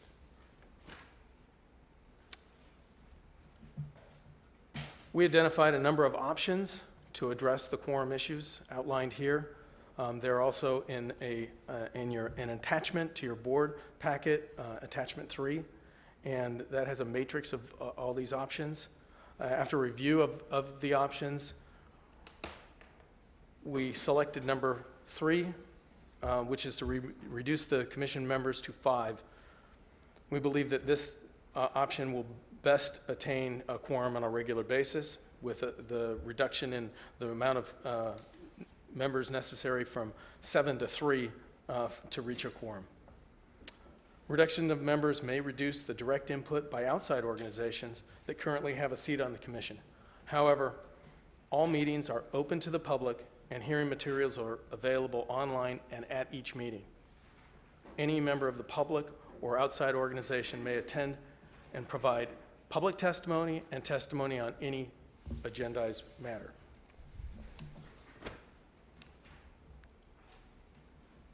Finally, we have a few additional proposed changes to the commission resolution. The first, most notable, is to rename the Fish and Game Commission to the Fish and Wildlife Commission. That would mirror the action that the state made several years ago. And the remaining amendments deal with how to manage minutes and agendas, scheduling of commission meetings, and the review of the financial statements. We're making it a little more easy for the commission to manage those without having it built into the resolution as it has been previously. With that, that concludes my presentation, and this final slide shows the recommendation as we have proposed. Okay, thank you. Do we have questions for staff? Otherwise, we'll go to public comment. Okay, public comment, Mike? Go ahead. We have 6 requests to speak. I'm going to start here in Santa Barbara with Brian Troutwine, to be followed by Catherine Mullen. Thank you very much, Chair, and good afternoon, board members. I'm Brian Troutwine from the Environmental Defense Center. It's a pleasure to be here today. EDC supports your staff recommendation to reduce the number of seats on the County Fish and Game Commission from 12 to 5, with 1 commissioner being appointed by each of the board members. This will avoid the significant problem of the commission failing to achieve a quorum in about half of its meetings going back 4 or 5 years. It's a serious problem for the public because we plan to attend and participate in discussions about fish and wildlife only to have the meetings canceled very frequently. And it's also a problem for the county because I know P&D staffs the commission meetings, and this costs the county money, especially when so many meetings are canceled. We also support the name change to County Fish and Wildlife Commission, matching the state agency name.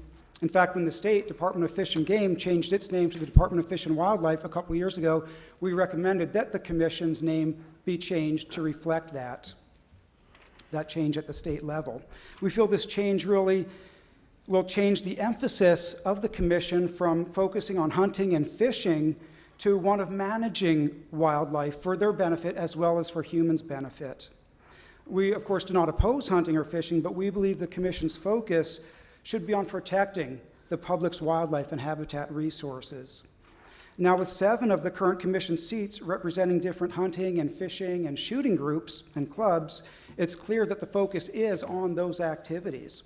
This is evident by looking at the projects the commission funds. But with the name change and the changing of the makeup of the commission, we believe that there will be more of a focus on protecting and restoring fish and wildlife habitat. This commission has acted in some ways more of as an advocacy group and not a guardian of our fish and wildlife habitats. For example, the commission's letter on the Gaviota Plan Draft EIR, if you'd seen that, it was not based on modern science, and it was not designed to protect wildlife habitat, even though the commission had been provided the scientific documents that they needed to write that letter. Frankly, it was really an embarrassment to have the County Fish and Game Commission letter based on scientific studies that were 30, 40 years old or older, studies which have been debunked long ago. The changes proposed by staff are needed to ensure the commission fulfills its purpose and its role in advising you, the County Board of Supervisors, regarding fish and wildlife matters. So we wholeheartedly support your staff's recommendation, and we look forward to continuing to work with the commission and your staff on the important issues affecting our county's fish and wildlife resources. Thank you very much for your time today. Thank you. Catherine Mullen, to be followed by Bill Georgie. Good afternoon. My name is Catherine Mullen. I'm co-chair of the Sierra Club Santa Barbara group, and today I'm also speaking for the Las Padres chapter of the Sierra Club.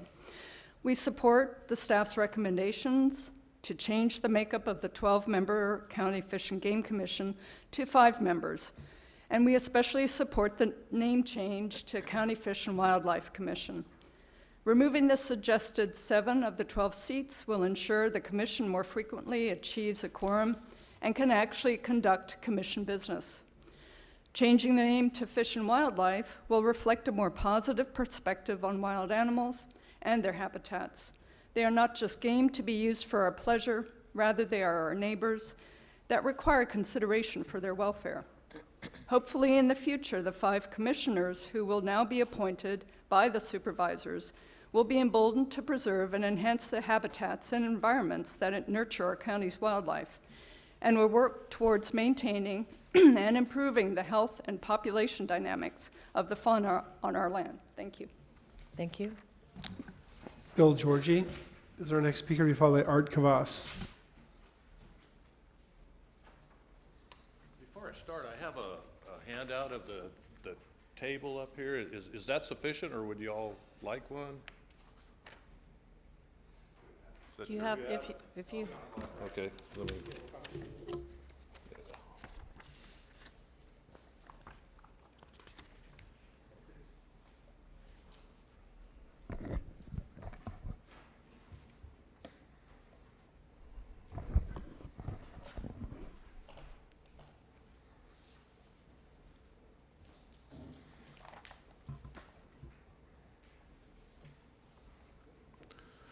Thank you, Madam Chair, members of the board, for the opportunity to speak on this issue today. In the little bit of time I have, I'm Bill Georgie. I'm past chairman of the Santa Barbara County Fish and Game Commission, and I was on it since about 1980. I just wanted to go over staff numbers and point out to you that we actually reached a quorum 82% of the time, and show you staff for some reason has skewed the numbers to mislead you. If you look at where I have to the left of the dates, I have asterisks. Those were meetings that were rescheduled. They weren't meetings that we didn't have a quorum. If you look at the 7/26/2011, we held that meeting on 8/25 and we had a quorum. And if you go down through there, we had a total basically of 17 meetings, of which we achieved a quorum 14 times. And I totaled down there at the bottom for District 1, District 2, District 3, District 4, and 5, the percentage of the meetings they made and the times. And staff is saying that to solve our problem, you should change our commission so it's all appointees. Well, the poorest performance on here of appointees was in District 2 at 29%. Thank you. And so again, we actually have achieved our quorum. And in fact, one of the things we tried to get staff to do a long time ago was we wanted to eliminate the Vandenberg Rod and Gun Club. Dr. Russell actually came to our meeting and we had a discussion with him, and we sat down and we formed a subcommittee, and we came up with our own commission's recommendations. And if you look on the right under Winchester Gun Club, you can see their position was vacant. If you look under Vandenberg Rod and Gun Club, they're no longer in existence, and the San Ynez Sportsmen's Association had a vacant position. We filled those two positions. We're asking you today to take Vandenberg Rod and Gun Club off. That'll reduce our number to 11. It'll be an uneven number. And there's an old saying I've always lived by: if something's not broke, don't fix it. And the Santa Barbara County Fish and Game Commission is not broke. So I'd ask that you review these numbers and actually what happened. And I take a little bit of offense to the two prior speakers. We have concentrated on resource enhancement. We've never simply concentrating on hunting. That's not a true statement. And that's been the main goal. You have a group of dedicated commissioners volunteering the time. And so I hope you'll leave our commission in place with just those minor changes. There is one other thing we'd asked Dr. Russell to do, and that was to allow us to buy or to provide funds for Fish and Game to directly buy things like the robo-deer, because it's kind of a catch-22. They can't buy something until they get the money. We can't give them the money until we get a receipt. Now, I know other county fish and game commissions do this, so we were hoping that that's one change we could do at this time too. So if there's any questions, I'll be happy to answer them. If not, I thank you for your time. Thank you. Art Kavas, to be followed by Philip Bigul.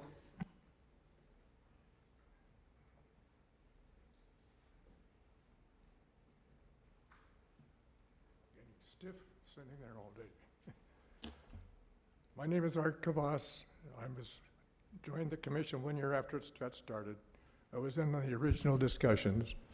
The original discussions starting the commission circled around conversations with the State Department of Fish and Game at that time. We talked with the wardens, we talked to the biologists.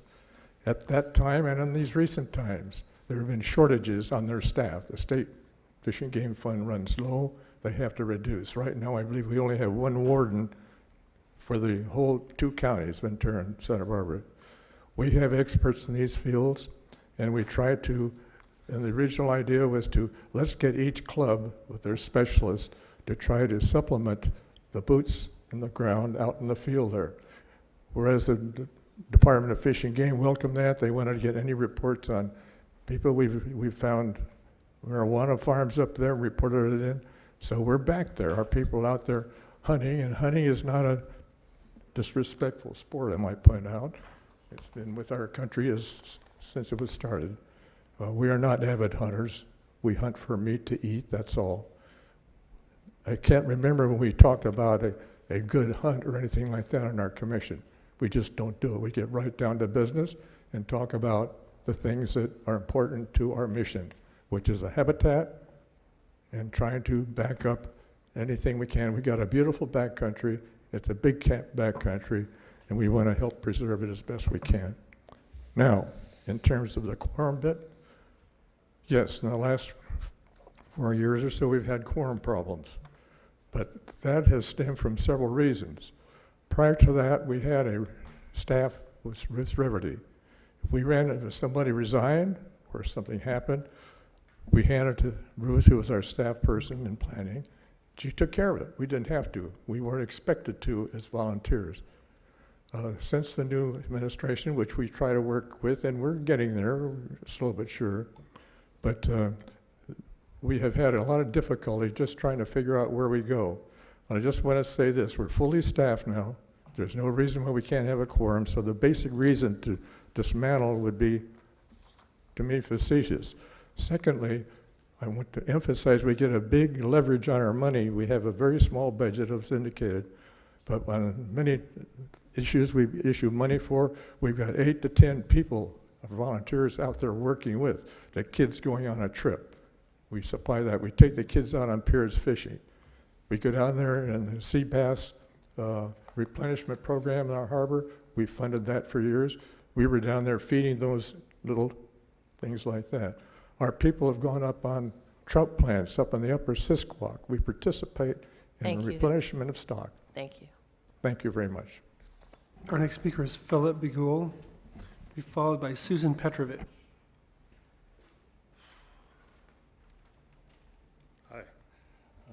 Madam Chair and Supervisors, my name is Philip Begul. I have served the County of Santa Barbara for 32 years as a member of the Santa Barbara County Fish and Game Commission. I currently hold the 2nd District Commission seat and serve at the discretion of Supervisor Janet Wolf. On this subject, I am commenting as an individual and not the 2nd District. In 1983, Bob Coleman and Bill Wallace, along with a unanimous Board of Supervisors, saw the utility and benefits of establishing a commercial fishing seat on the Fish and Game Commission of this county. This has provided the county with great insight and constant observation of the marine resources seaward of the county's islands and coast. This seat is currently ably filled by Chris Miller, a respected commercial fisherman and marine resource management expert. The Winchester Canyon Gun Club seat is filled by Roland Takayama, the recently retired, renowned, and high-ranking game warden from this area. There are hundreds of years of fish and wildlife knowledge and expertise on this commission. Reducing the active positions on the commission squanders a portion of the volunteer resource, of this volunteer resource. The key is active positions. I suggest that the board adopt a resolution to remove any commission seat whose representative is absent more than one commission meeting per calendar year, excluding the district-appointed seats. In short, this action will cure any quorum issues, streamline the commission while preserving the county's ready access to this volunteer knowledge and workforce of the commission. Now, having a large commission, really has its benefits when we are volunteering our time to shepherd a lot of these projects through and help with them. So it's not like a commission where we just say something and go away. There's a lot of work behind the scenes. There's a lot of work to be delegated within the commission. Having been on it for well over 30 years, generally speaking, the commission does their work. They're pretty much innocuous. We try not to bother the supervisors or use up your time. We try not to use the staff time. We just are interested in the conservation and preservation of habitat in this county, and we always have been. We're not hunting centric. All hunting related conservation, fishing related conservation, we all know that it's based in a healthy environment and good habitat, and that's what we work for. The hunting and fishing part of it is a benefit that comes from it, but there are many other benefits, and we're mindful of it. So that's my general thing. Are there any questions? I'd be happy to answer any questions that the supervisors might want to pose to me. I think we're good. Thank you for being Okay. here. Thank you, John. Our next speaker is Susan Petrovich, and then we're going to go to Santa Maria for Tom Martinez as our final speaker. Thank you, Madam Chair, members of the board. My name is Susan Petrovich, and I just had a few suggestions. I'm somewhat familiar with this commission. The name change seems to be appropriate. But what also seems to be necessary and appropriate to have a well-rounded commission is to have private landowners and members who are not handpicked by supervisors, but who represent directly segments of the community that are most interested in this subject, that is, the management of the habitat and the species that live in our wildlands. One thing that seemed to be, as I was listening to your quorum problem, one of the things that often is the problem when you have a quorum difficulty is that you don't have an expeditious system for replacing non-attending members promptly, so that you don't have meeting after meeting where someone just doesn't show up. So I would suggest that that be considered. I also think that you should consider adding representatives of the Santa Barbara Cattlemen's Association, Santa Barbara County Cattlemen's Association, and Farm Bureau, because these are the people who essentially own all of the private land that provide this very habitat. And so together with, for instance, commercial fishermen and the hunters who are out there in that habitat on a regular basis and who have their own vested interest in seeing it preserved and enhanced, so too do the owners of that habitat. And finally, I cannot hesitate or overlook the statement by Brian Troutwine that the Commission's letter on the Gaviota Plan was based on old studies. That is not true. The studies, I read both the letter and the studies, and one of them was from 2014, so that doesn't sound to me like being 20 years old. Others were from the early 2000s. But Mr. Troutwine does not agree with the premise that is offered by both our national parks and our state parks, that fuel load management in the wildlands is essential to protecting the habitat from being destroyed in a super hot heated fire because of the failure to control the fuel load. Mr. Troutwine doesn't agree with that, therefore he doesn't agree with what the commission says. That doesn't mean they're wrong. In fact, I believe he's wrong. Thank you. Okay, thank you. Next speaker. Our next speaker and final speaker is Tom Martinez in Santa Maria. We can go to Santa Maria, please.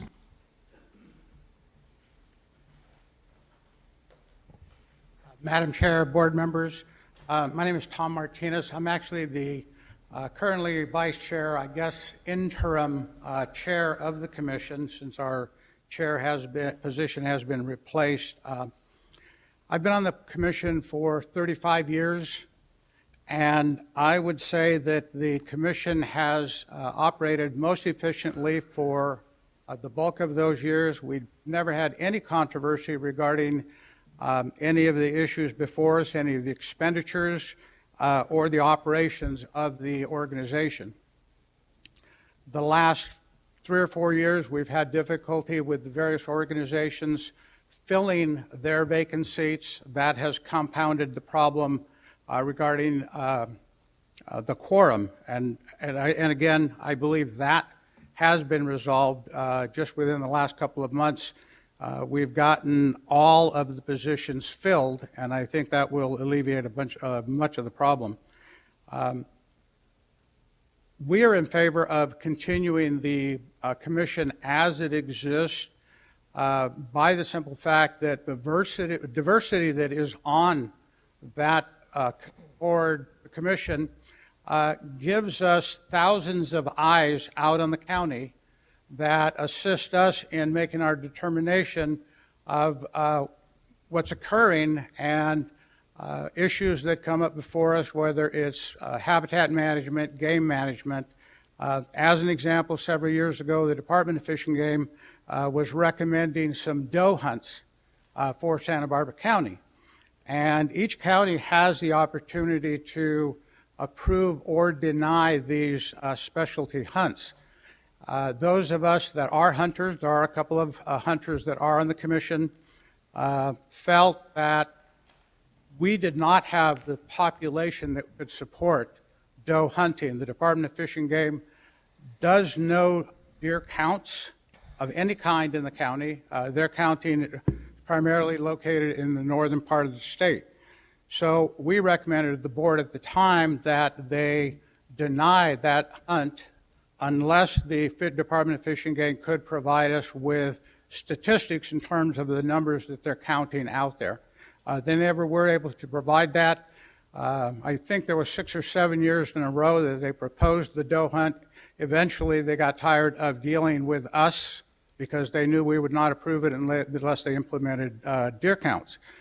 So that is part of the diversity that we have that aids us, because we have a number of hunters out on the ground that are out in the field, whether it's bird hunting, deer hunting, and it gives us a great source of information from the various memberships. Our Santa Maria Sportsman Club has Excuse me, approximately thank you, 200 sir. members. Thank you. Your time is up. Thank you. Do we have any other speakers? That was our final speaker. Okay, let's bring it back to the board. Supervisor Lavagnino, and Thank you, then Madam Chair. Supervisor Adam. So am I right that Vandenberg Rod and Gun Club, they're either obsolete or they're kaput? Okay. So going back over this, if you look at the times when they did have a meeting, and I don't know if they didn't have a meeting because, you know, there wasn't business to discuss or they weren't going to have a quorum, so they decided not to, or whatever the case may be. Over the last 4 years, if we eliminate the Vandenberg Rod and Gun Club and go down to 11 positions, we only need 6 then at that point to have a quorum. There were only 2 times that they had a meeting that they weren't able to achieve 6 members.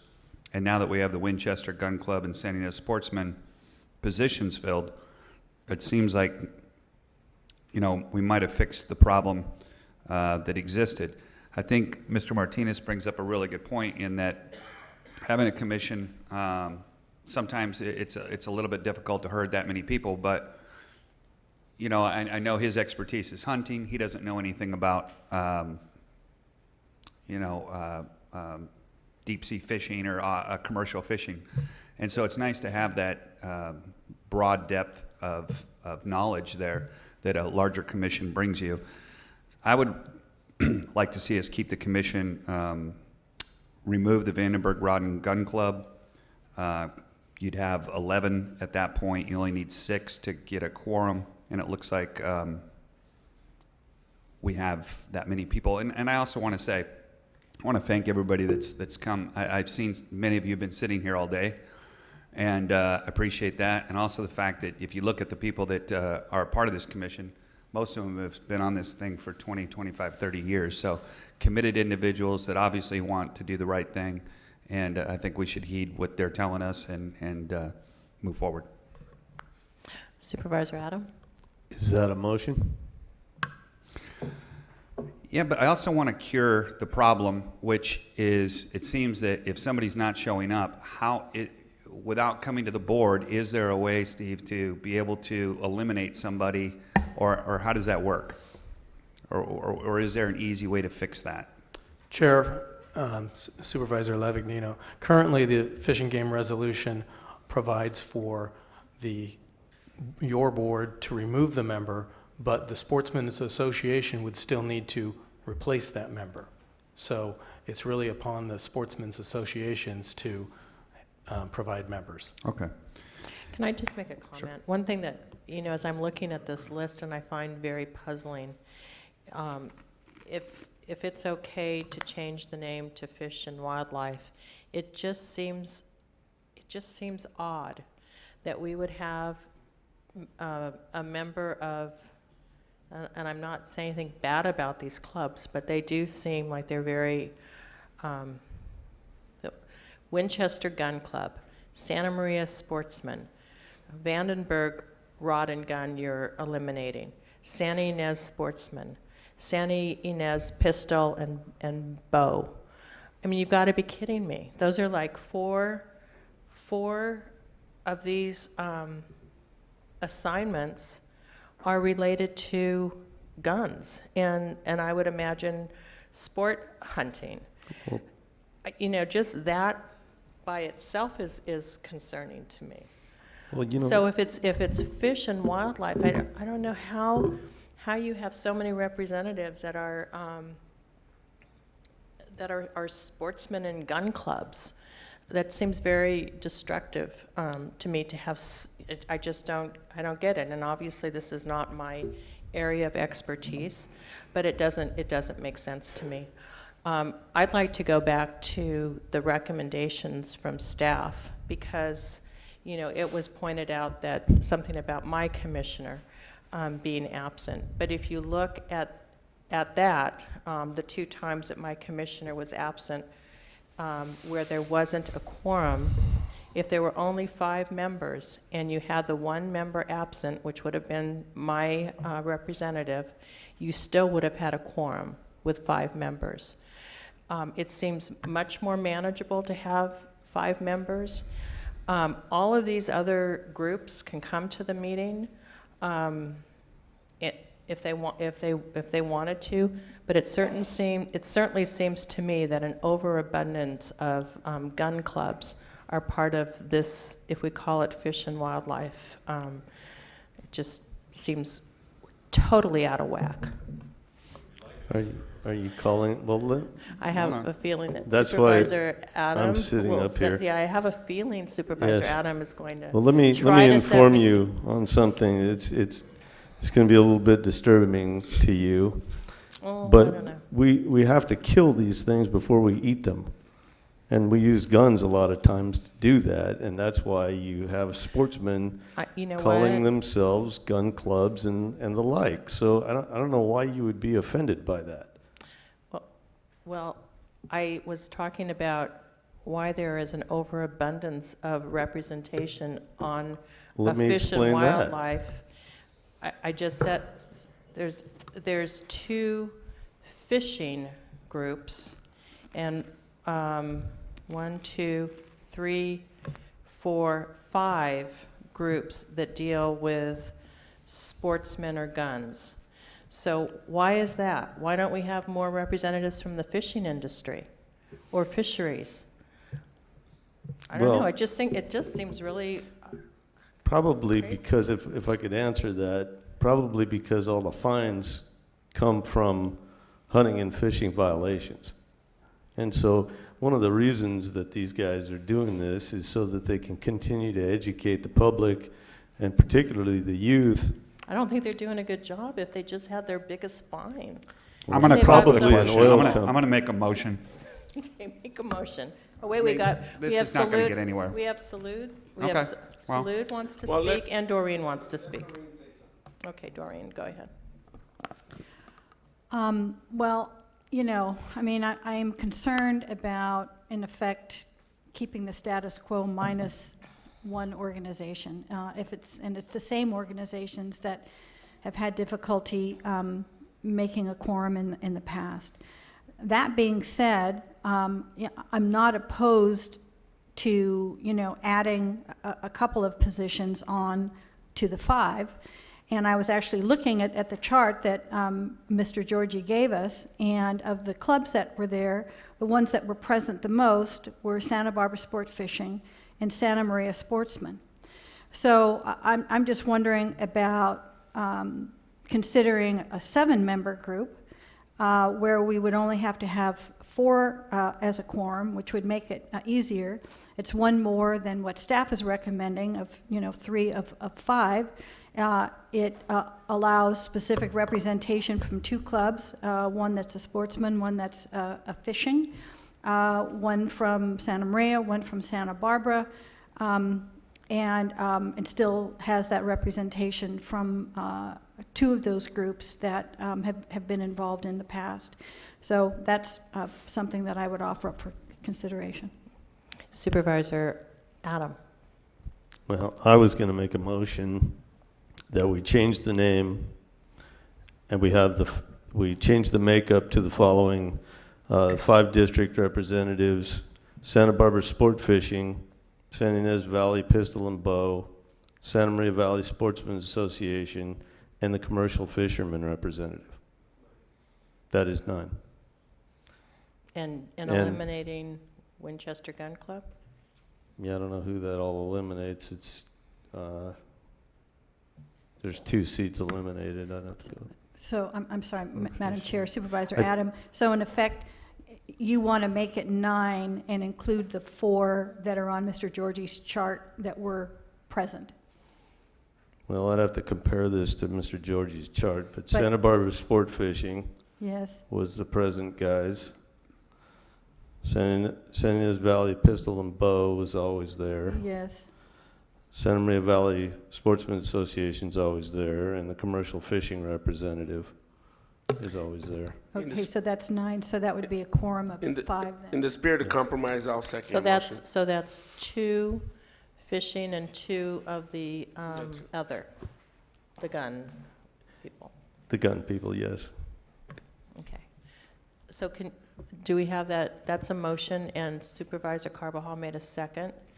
And the motion was to change the name to Fish and Wildlife, and please go through the additional 4. And flowers. And who? And the flower growers, yes. No, 5 districts. Right. Santa Barbara Sport Fishing, San Ynez Valley Pistol and Bow, Santa Maria Valley Sportsman Association, commercial fishermen. Okay, we have a motion. And the CEQA. And who? CEQA, well, no, not them. Oh, CEQA. I was thinking, I don't know that group. And we're not going to violate CEQA. And Madam Chair, question on the motion. There were a number of other changes that staff was recommending besides the name change. Is the motion incorporate those as well? Besides the change in the You're makeup? talking about the ordinances? Yeah, the additional proposed amendments. Yeah, as long as it's consistent with keeping it, yeah. Okay, so the only change on that then is the membership composition and membership change, and everything else you're good with. So also in the spirit of compromise, I will support this. I would have preferred the 5 members, but this is better. Okay. Is that a half a loaf? Okay. Half a loaf. You're voting. I don't think we need a roll call vote. All those in favor say aye. Aye. Mr. Gazzoni? Chair Wolf and Supervisors, so I think I understand the motion to be moving staff's recommendation with the changes specifically announced to the membership. That's correct. That's correct. And the name change. And the name change. All those in favor say aye. Aye. Opposed?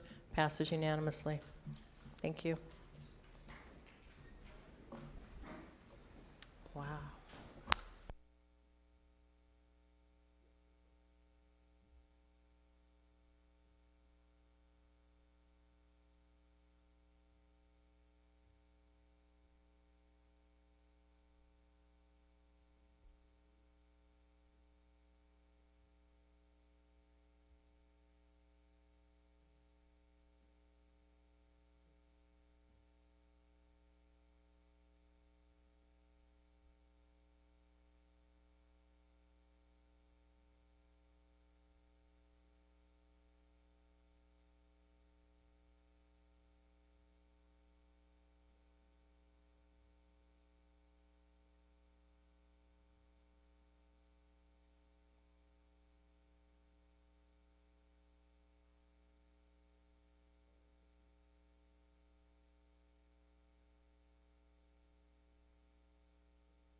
Okay, we are ready now for item number 4.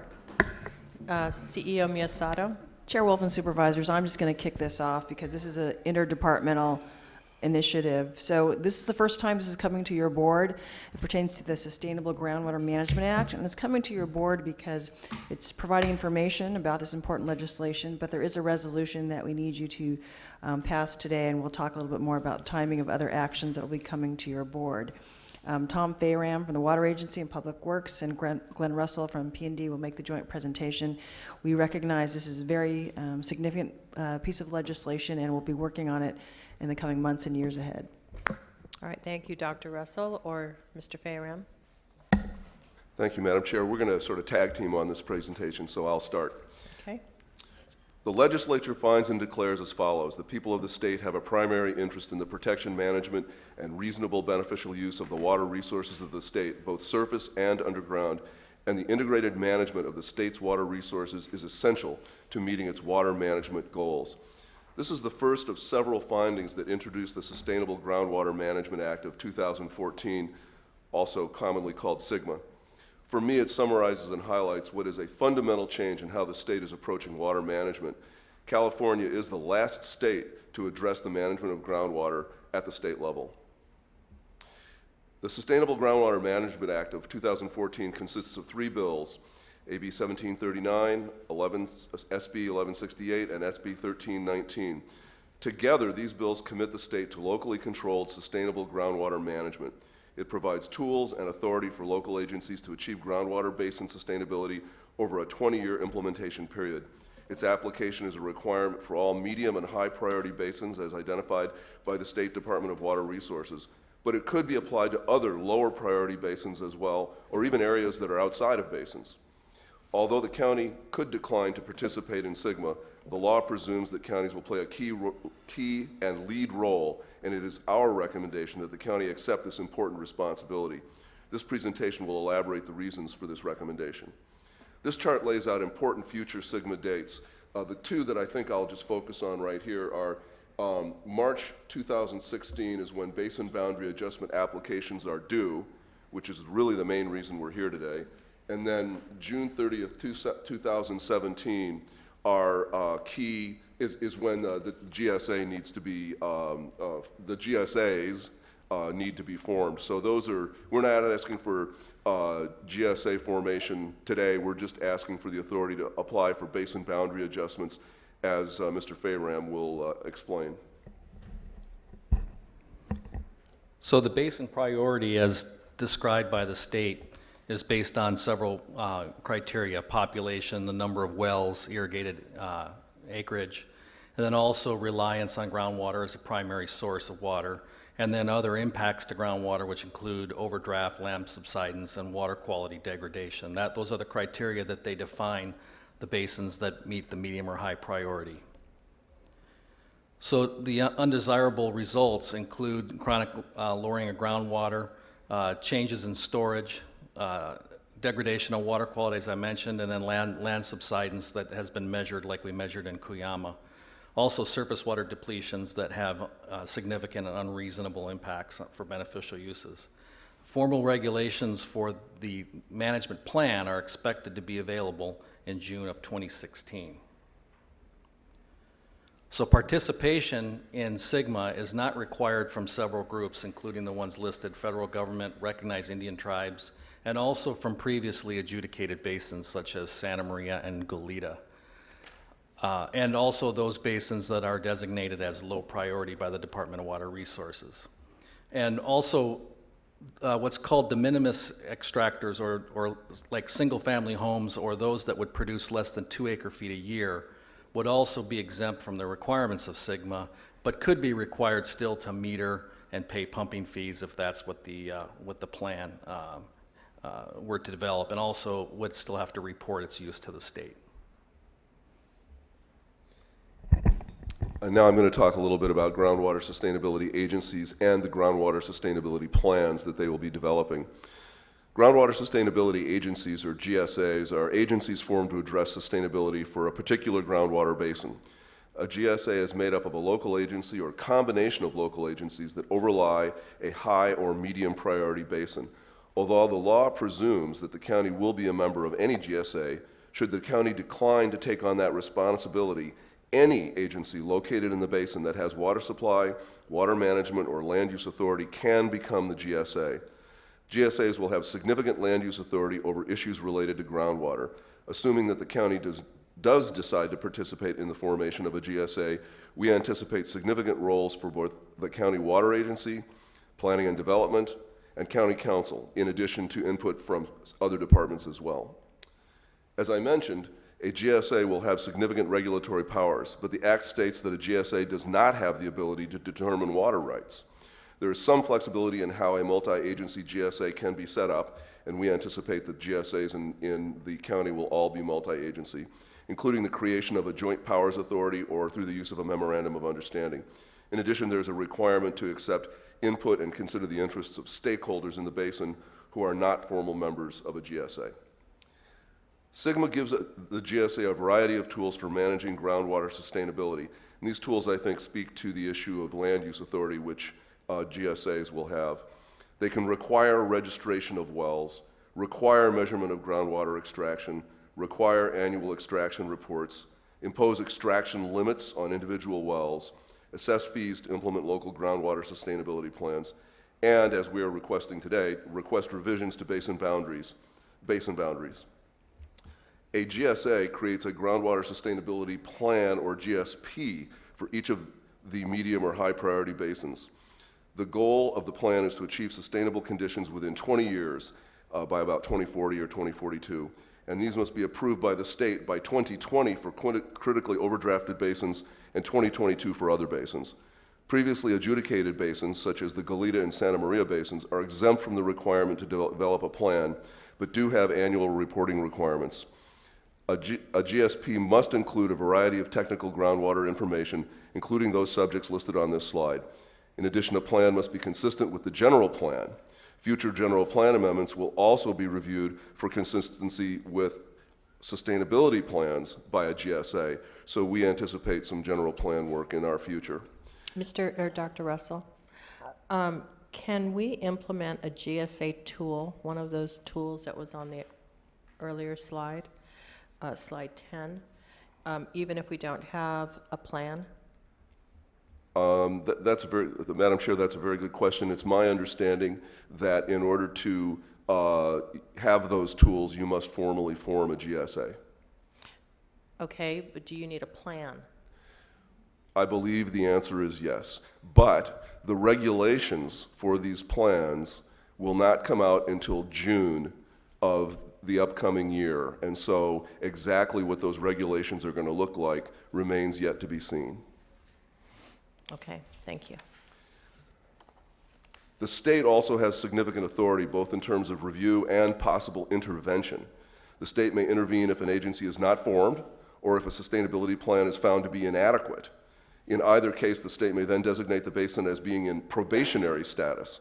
Once that happens, the agency has 180 days to respond. If the response is inadequate and an extension is not granted, the state may impose their own interim plan on the basin until such time as the agency develops a plan that the state finds to be adequate. Now I'll turn the presentation back over to Mr. Fayram for some specifics. Dr. Russell, hold on. Supervisor Farr's question. Thank you, Madam Chair. Dr. Russell and Mr. Fayram, so I have a question about the Santa Ynez Basin and the fact that the Santa Ynez Band of Chumash obviously is a federally recognized tribe who own significant property in the valley, and particularly Camp 4. So if federally recognized tribes are exempt from the regulations, then is there going to be a way that counties which have federally recognized tribes in a basin that has to have this kind of a plan?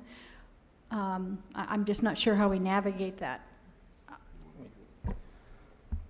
Madam Chair, Supervisor Farr, that exact question, and the same applies for the federal government, is questions that we've asked the Department of Water Resources of how that would be addressed. And the answer we got, and maybe the answer that you'll hear on further questions, is we don't know how that will impact it. Clearly, these entities are not required to be a part of the groundwater management plan. Our approach as we move forward is we would welcome and ask for the involvement of both the Chumash tribe and the federal government, because the federal government is a significant user in the San Antonio Basin. So I think the answer is they are not required to abide by SGMA, but we would certainly request their voluntary participation in it. Okay, well, I mean, I think that's great, but if it's not forthcoming, I would hope that there would be some hold harmless provision someplace that said, if we have made every best effort to get those entities involved and it doesn't happen, you know, we can monitor and follow the rules all that we want on the property that we control, but, you know, we can't control what they do and they're not subject to it. So I just wouldn't want us to be penalized somehow despite all of that. So I'm just hoping that when the regulations come down that they will address that issue. Madam Chair, Supervisor Farr, I totally agree. We can't be held to meeting some criteria that we have no authority to have that end result. So I think the next step would be to see what the regulations say when they come out next year, and that will be ongoing dialogue with the Department of Water Resources on how to handle that, because 2 of the 3 basins we have that very issue. So moving on, Madam Chair, if I may, the actual action up to this was a brief description of Sigma and some of the things that you can expect to see from the county as we move forward. Right now, the process that we're engaged in is basin boundary revisions, as the window for this is opening up early next year and closes in March. So we wanted to go over the basin boundary revisions. Mr. Farum, excuse me, Supervisor Adam has a question. Yeah, I'm sorry to interrupt you, but, you know, one of the questions I had in reading this is how closed is the window? Because, you know, what happens in 10 years if you discover that you're not a part of this basin or you are a part of the basin and you're either not in but want to be or shouldn't be and are? I mean, what happens? Madam Chair, Supervisor Adam, that I believe was discussed in the regs, that there could be additional openings to modify basins in the future, because a lot of the people, like what we're doing in San Antonio, are just getting started on the analysis part of it. They may not even know what their basin boundaries are. So I think the Department of Water Resources recognize that, and I believe there would be opportunities to make those changes again in the future. Like open enrollment. Could be. Okay. Okay, go ahead. So the basin boundary revisions, there's 2 types of modifications that can be requested. One is for jurisdictional purposes, like the Central Valley, where you in effect have a very large groundwater basin that might have multiple counties and multiple other districts that are involved in that. And the other reason to do a basin boundary revision would be based on scientific reasons, you know, based on analysis that has been done that shows that the original basin as defined by Department of Water Resources is in fact different. And that's the case in 2 of our basins that we're asking for your approval to apply for. Mr. Farum, so this basin boundary on slide 13, so we're making some significant changes, and some of those changes are in different counties. Like, let's just look at San Luis, for instance. Do they agree with these boundary changes? Yes, Madam Chair, I will be addressing that in a future slide, but the short answer to your question is yes. Okay, and then if you're going to address it in a future slide, because it looks like a big portion of Santa Barbara, of our county, in the Cuyama Basin is being excluded. And That's so correct. I'd like to know why, if you get to that. Yes. Okay. So the requirements for basin boundary revisions include the notification, consultation, and broad local support. We had a meeting in the Cuyama Valley regarding this issue. I believe it was on October 21st, and also have been in discussions with all 3 of the other counties in the case of Cuyama, and then also in the case of San Antonio with the federal government and the consultation committee there. The resolution by the requesting agency initiates the boundary request, and then that would be reviewed by the state. So now to your question, Madam Chair, we'll talk about the 3 basins that are subject to SGMA. It's the Cuyama Groundwater Basin, San Antonio, and San Ynez Valley. Those are the 3 that are subject to SGMA, but only 2 of those we're proposing for modifications of the basin. So the Cuyama Groundwater Basin overlies 4 counties: Santa Barbara, San Luis Obispo, Ventura, and Kern. That groundwater basin was the topic of a significant groundwater study by the USGS and was recently approved by your board. The basin is also listed as critically overdraft by the Department of Water Resources, so it actually elevates to the first basin that has the first requirement of having that plan done by 2020. The Water Agency has also been meeting with other basin interests. There's been discussion with some of the agricultural interest in the groundwater basin for forming a water district that would then be a participant in the development of a groundwater sustainability plan. And then we also have the multiple counties. The candidate for scientific boundary is supported, in this case for Cuyama, by the 3 other counties. San Luis Obispo, Kern, and Ventura all support this change. San Antonio groundwater basin is another candidate, and the technical study has just been recently started. Our consultation committee is set up, and the water users include Vandenberg Air Force Base, as we indicated, is exempt from the SGMA requirements. The county would be the presumptive GSA. It's the only governmental entity in the groundwater basin outside of the Los Alamos Community Services District, which uses only 1% of the water. And this, again, is the candidate for a scientific boundary adjustment.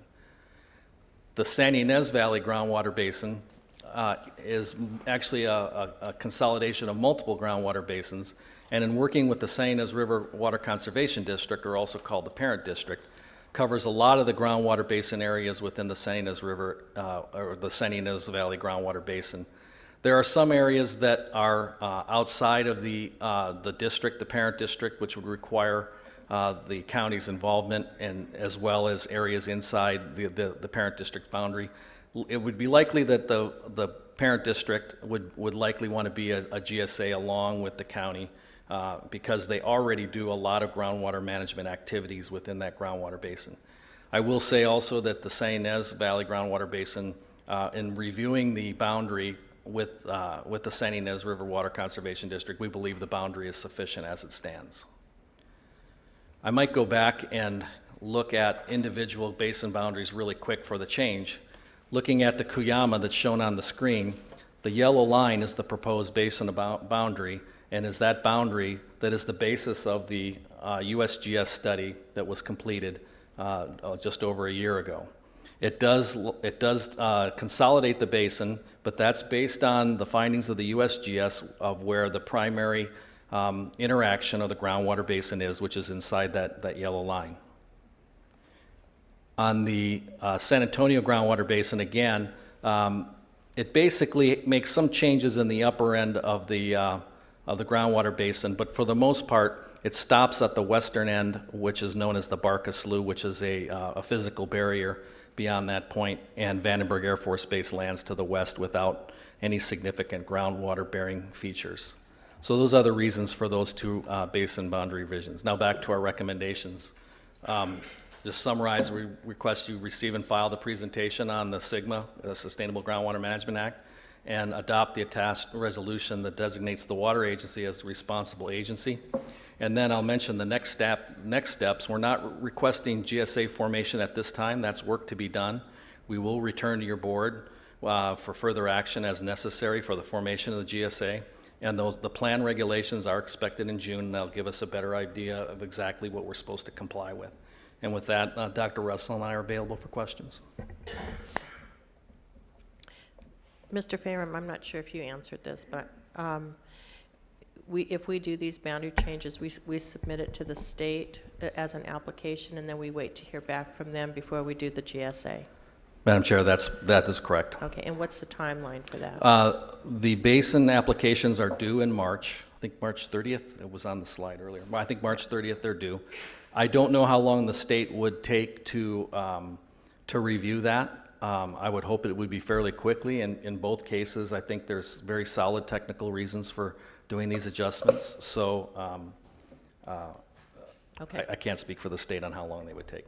Okay. Any questions or comments? Otherwise, we'll go to public comment. All right, Mr. Allen. Chair Wolf, members of the board, we have 6 requests on this item. We'll start in Santa Maria with John McKenzie, to be followed by Brenton Kelly.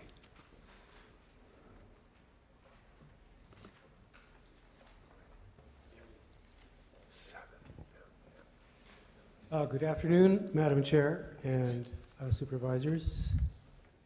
Some of you are also LAFCO commissioners, so you have a double responsibility in this process for fairness and integrity in the GSA formation, and also to make the ongoing activities of the mandated agency as publicly transparent as possible. I was present when Supervisor Centeno tried to get the growers in Cuyama Valley on board in the USGS study process. In general, they were openly hostile to any monitoring of their activities and did not participate. So the science went ahead without them. Now they would like you to grant them as much preferential treatment as the formation process may allow. I'm speaking on behalf of the Cuyama Basin because it obviously can't speak for itself. Its sad condition was confirmed by the cutting-edge technology used in the county-sponsored USGS study. The basin urges you to please resist any temptation to accede to various motivations and agendas to shrink the boundary designation into a caricature of the basin's natural landscape, or sliced and diced into a series of rectangles per the grower's preference that bear no relation to the ecological magnificence it so recently was. Property lines have no relationship to aquifer patterns or behavior.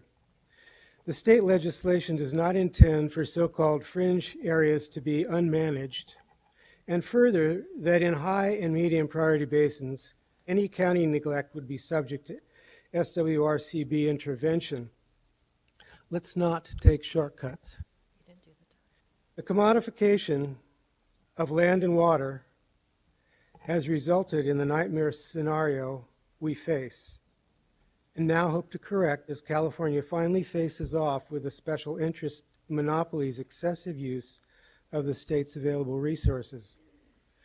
The extreme imbalance in water use among the various stakeholders, so-called stakeholders, in the Cuyama Valley is a picture of David and Goliath.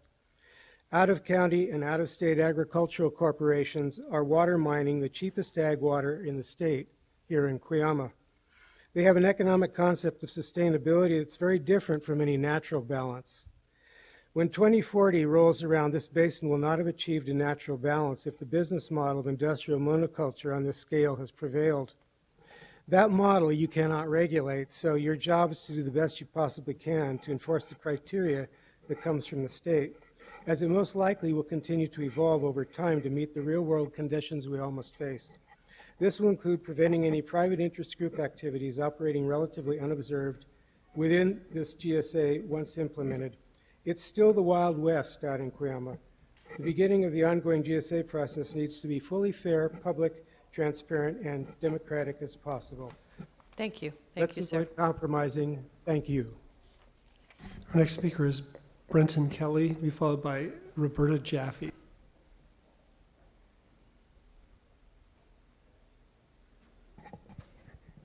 Hello, my name's Brenton Kelly. I've lived and paid taxes and voted in Santa Barbara for the last 35 years. I live in the Cuyama Valley. I'm a farmer, educator, and member of the Cuyama Valley Residents Association. We are very encouraged that Santa Barbara is dealing with this issue. Welcome.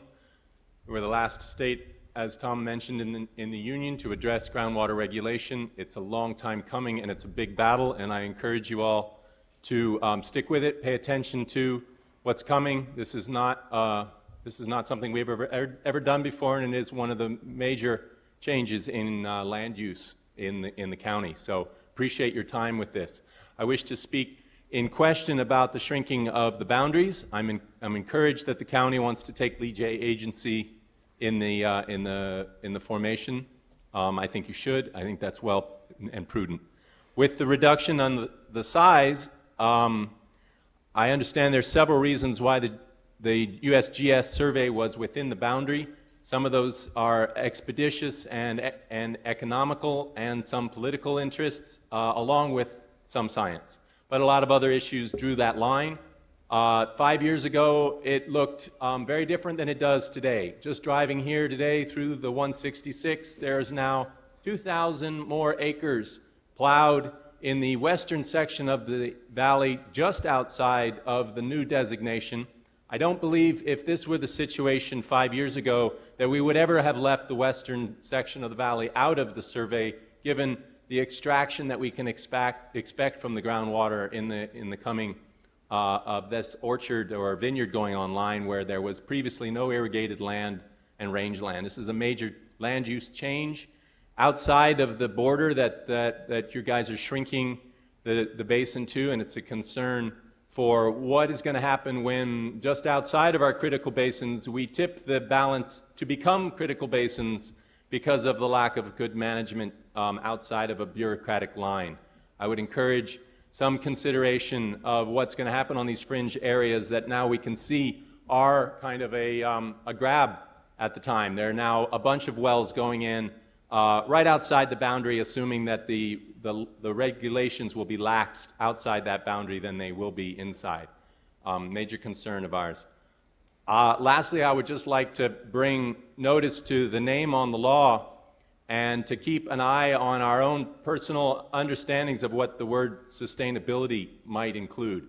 I've been involved enough in public policy to see a variety of good green words like organic be undone by major bureaucratic redefinitions, and sustainability stands to be one of them. Thank you very much for your consideration. Thank you. Roberta Jaffe is our next speaker, to be followed by Steve Gleesman. Good afternoon. Thank you, Madam Chair and fellow supervisors, for your thoughtful concern for groundwater issues, especially with my focus on the Cuyama Valley. I'm Roberta Jaffe. I'm a retired science educator and currently a farmer in the Cuyama Valley and a member of the Cuyama Valley Community Association. My family has a small vineyard and olive orchard in Cottonwood Canyon in the western Cuyama Valley in Supervisor Nov district. We are one of 3 family vineyards in Cottonwood Canyon. We are very concerned about any change in Bulletin 118, which sets the current boundaries that include the western part of the Cuyama Valley.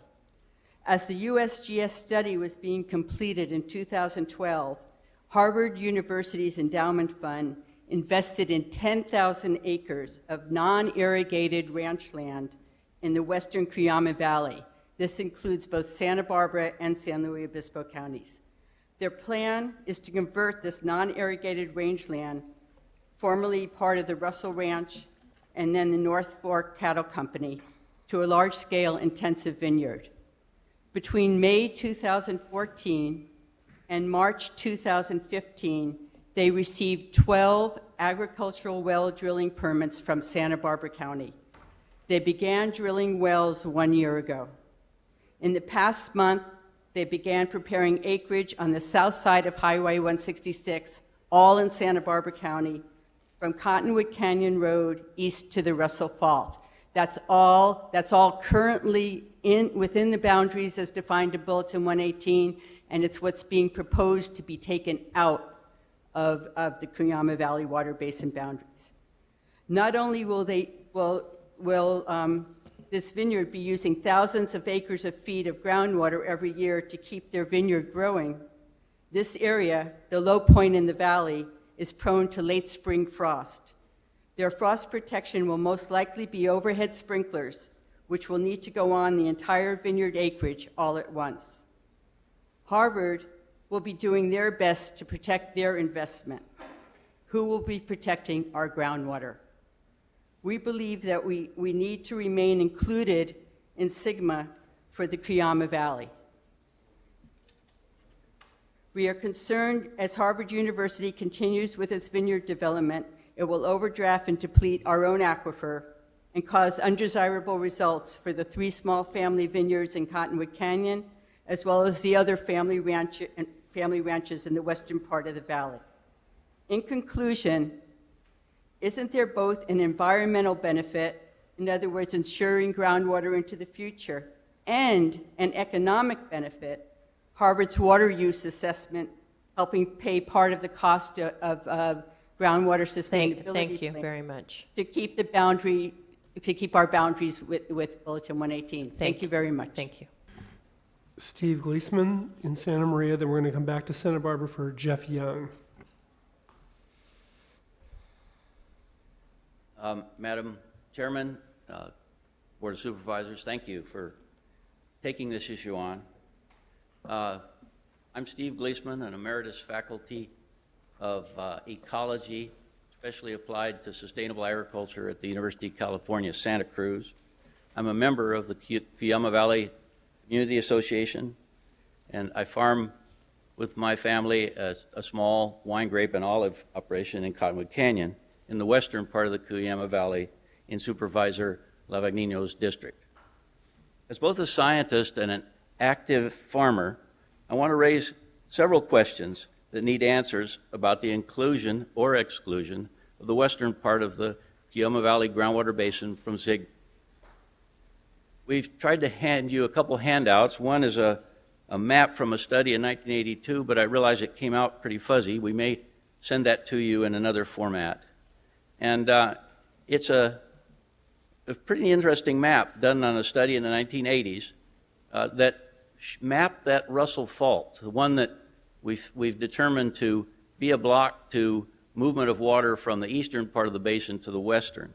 But that map actually shows that the Russell Fault itself is an old fault, very deep, overlain by over 1,000 feet of recent sediments, which are permeable to movement of water from the east to the west. A second part that I want to refer to is the study by Everett and al., published in 2012 on the hydrology and geology of the Cuyama Basin, that also questions the impermeability of the Russell Fault. You see it on page 55 in another little piece of handout. And if the groundwater moves over the fault, then it will appear that the eastern and western parts of the groundwater basin are directly connected. By keeping the larger boundaries of this basin, we can address these questions and develop a sustainable management plan for the entire basin. The second point is, what are the impacts going to be of the massive groundwater withdrawal that will be needed for the large-scale vineyard currently being installed by Harvard University's endowment fund in the western part of the basin? How is this withdrawal going to impact the many ranchers, farmers, and residents, especially our 3 small vineyards located in Cottonwood Canyon? I would conclude that by saying that only the sciences of geology and hydrology can answer these questions. And I really feel they'll only be addressed if the basin boundaries stay as they are and are not reduced in size, so that we really can get the information we need that connects the different parts of the basin. Thank you very much. Thank you. Coming back to Santa Barbara for Jeff Young and then Susan Petrovich. Good afternoon, Madam Chair and members of the board. I'm Jeff Young. I'm representing myself, no property owners, and not the water board. Welcome to the Sustainable Groundwater Management Act. This is going to be with you for quite some time. Question I have is, what is benefited by shrinking boundaries? Who benefits by shrinking boundaries? Dr. Russell said SGMA can be applied to all areas outside of a basin. It's my belief that all of the groundwater should be monitored and managed, whether it's inside this particular boundary or not. The reason is it's a public resource. We don't have any good way of monitoring what's going on in our groundwater, really anywhere, unless there is an active program where there is reporting of water usage. The areas outside, especially Cuyama and then the San Antonio Basin, can be incorporated into what is going to happen right now. Certainly there can be monitoring done, there can be reporting done, and there can be energy and focus put on these outside areas to see if anything further needs to be done with them. I think it's premature to shrink boundaries. I think more information needs to come forward. The question then becomes, if you want to shrink boundaries, what will happen to what you have left out of a boundary, out of a basin? Thinking about Montecito and what we went through, I believe it was in March or May of this year, that's an area that you're going to revisit at some point in the future. There's other areas in the county that are going to need some attention. I can tell you that the state is not going to come in and do that for you. It's going to be left up to you, or it isn't going to be done. And it's my belief that we should be managing public resources intelligently so that we can sustain their use going into the future. Lastly, I'd like to just comment on the formation of the GSA.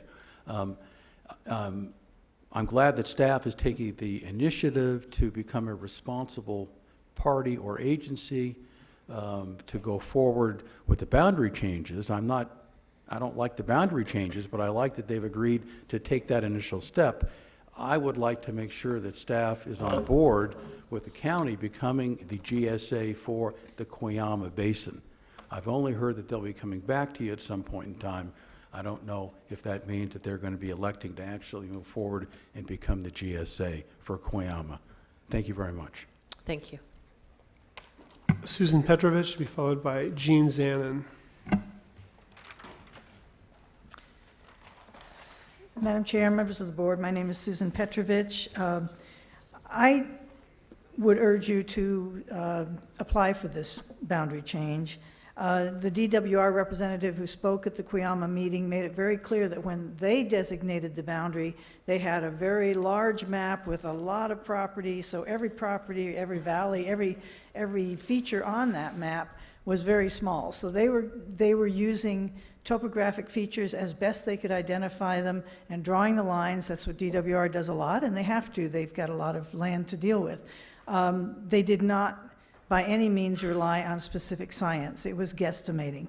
Now you've spent $1 million or plus or minus on a study, which I hope for that kind of money, you at least got some decent information about the basin boundaries. You certainly must have gotten a whole lot more information than DWR had. So I'm not going to advocate one way or another for USGS's conclusions in that study, but certainly they must have had a lot more information to provide you with what they believe is the real boundary. In answer to Mr. Young's question, when you are talking about managing resources of a land area, if you include people who aren't using those resources, you will be imposing on them regulations that they shouldn't be subject to. And the opposite is true as well. You may be not accounting for the fact that they aren't really contributing or taking from the total, and yet you're assuming they are. So you're going to come up with some really skewed results.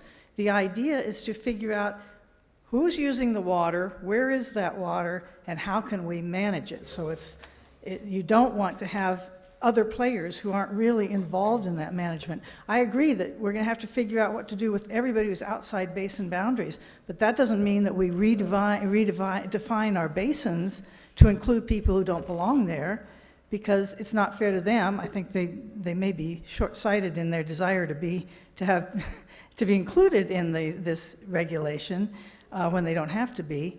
So I just think that that's the answer to the question. You don't include land that your scientists have told you are neither taking from or contributing to the basin. Thank you. Jean Zanin to be followed by Casey Walsh. Madam Chairman, members of the board, my name is Gene Zanin. I'm here representing myself as a 35-year landowner in Cuyama Valley and a 25-year family farmer also in Cuyama. I guess I'm sort of asking a question that maybe somebody up there could ask him. I'm wondering what the implication is in terms of timing if you readjust the boundaries outside of those that were already in the study. And that may have some significance in terms of the whys and wherefore.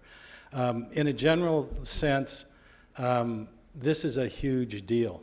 And it's much more complicated than what you were discussing this morning in terms of jails. It's not just four counties. You're talking about state jurisdictions in terms of fish and game. You're talking about 4 jurisdictions in terms of the federal government, the BLM, Army Corps of Engineers, Los Padres National Forest, and U.S. Fish and Wildlife. So this is a really amalgam of a lot of things. One of the things, just in passing, in the last 4 years during the drought conditions, I've sort of been watching what's going on. And quite frankly, the reaction by the major growers, of which I've sort of identified 10 with 3 principal ones, it's not a very impressive record. I think it's going in the wrong direction. More than that, I think a critical question is going to be, at what point, if that point is reached, is there going to be a direct challenge by the major industrial growers on the water study itself, which in talking to a number of people and knowing the reputation of USGS, I feel is pretty bulletproof. But I think that when you see that happen, that there's going to be that clash and that confrontation. You're going to understand that this is not going to be an easy process, that it's going to be confrontational, and there's huge amounts of money at stake, quite frankly. So with that, thank you very much for your time. Casey Walsh, be followed by Lynn Carlisle, who will be our last speaker. Good afternoon. I am Casey Walsh. I'm a professor of anthropology at UCSB, and I've studied water infrastructures and water management for quite some time now, almost 2 decades. I appreciate and I applaud the efforts of the county and staff to be tackling this very difficult problem. It's looming large, and we all need to deal with it. So I really do think it's a great effort you're making. However, I urge the board to not take the extraordinary step of changing the boundary of the Cuyama groundwater basin to that used in the USGS study. I think we should retain the more extensive Bulletin 118 boundary. Taking the USGS boundary might seem like an easy scientific choice. After all, the study provides data for that area that it delimits. But this does not mean that there is no connected groundwater beyond the bounds of the USGS survey. Various studies, as we've heard, show that the Russell Fault at the western end of the valley, for example, is a permeable boundary. It seems to me, in fact, that the proposed USGS boundary is based on jurisdictional grounds, not as much scientific ones, but they're not the right ones. It's a political and economic boundary. It's a boundary that roughly coincides with the line between the 1st District and the 5th District. It certainly coincides with the abundant, cheaply extracted groundwater and intensive commercial agriculture in the flat, central part of the valley. And it coincides with the proposed water district that will cover most of the area. But I don't think this boundary will ensure the future sustainability of Cuyama's groundwater. Because by using that USGS boundary, I think we'll be creating a boundary that's based on past uses and values for water and not really future ones. The SGMA legislation will create scarcity. That's what it's designed to do. Cuyama will have to reduce extraction by 50% to comply. Marginal water sources all over California will become more and more attractive to pumpers. This is already happening. The Harvard University Trust and its subsidiary, the Brodea Company, have bought the thousands of acres just outside the USGS boundary and taken out a dozen or well permits or so. They're now planting. You can expect more of this to happen. So to limit undesirable results, such as Brodea, the supervisors need to consider the conditions of scarcity that SGMA will create into the future. The existing Bulletin 118 boundary is more useful for sustainable groundwater management in conditions of scarcity. It's more extensive, it conforms more to the real catchment and recharge area of the basin. It will prevent the undesirable result of water mining just over the USGS boundary. And with more stakeholders and voices included in some potential future GSA, it will make groundwater management more transparent, more democratic, and more sustainable in the long run. So thank you for considering that idea. Thank you. Lynn Carlisle, and then a late slip from, is it Jane Woolster? Okay. Madam Chairman and Supervisors, my name is Lynn Carlisle. I'm the Executive Director of the Cuyama Valley Family Resource Center, and I'm also a member of the Cuyama Valley Community Association. I want to thank the supervisors and the staff for considering taking a lead role in the implementation of SGMA legislation in Cuyama and the rest of the county. I'd also like to thank the staff for presenting at the town hall meeting in Cuyama last month, which had 60 concerned residents and stakeholders in attendance. As people tell me, there's never been 60 residents and stakeholders attending much of anything there, so this is clearly getting people's attention. The Cuyama Valley Community Association was formed just over a year ago in Cuyama, and we now have 90 active members. These include business owners, major growers, educators, ranchers, landowners, and people who have made Cuyama their home for generations. Many CVCA members have spoken here today and in Santa Maria. This is a collaborative group, one that is seeking common ground and realistic, practical solutions to issues that are facing the valley. Sustainable groundwater is, of course, among them. This is an open, community-based organization that values sharing information and transparency, and it's a model that seems to be working in Cuyama. I would encourage the county to create a GSA structure that is also collaborative, transparent, and responsive to all the voices in the valley. As you may know, the SGMA legislation stipulates that only local public agencies can have a direct representation on the GSA. No individuals, no private entities, no nonprofits can have a voice or a seat on the GSA. So in the case of Cuyama, you, the members of this board, and future members of this board, will be an essential avenue for representation for the individuals, the families, the seniors, the children who are going to grow up through this whole SGMA process, the nonprofits, even the school district. All of them are water users. As we move forward through the implementation of SGMA, the formation of the GSA, and the potential formation of a new water district in the valley, I encourage you to consider all stakeholders and all water users, in particular taking into consideration SGMA's directive to consider the needs of disadvantaged communities, 3 of which this board established earlier this year: Cuyama, New Cuyama, and Ventacopa. And they all fall within the Bulletin 118 and also the USGS study boundaries. I am in favor of recommending the recommendation you have before you today. However, I also agree with others in the CVCA, and I'm opposed to reducing the basin boundaries because it would include areas of the western part of the valley that would be eliminated and not governed by the SGMA process at all. Even if they were included later, the time that would elapse between now and then, there'll be a great deal of damage done to that aquifer and to the people who live there. So again, thank you for committing resources, staff time, and more importantly, your care and concern for getting this right in Cuyama. Thank you very much. Jane Wolster.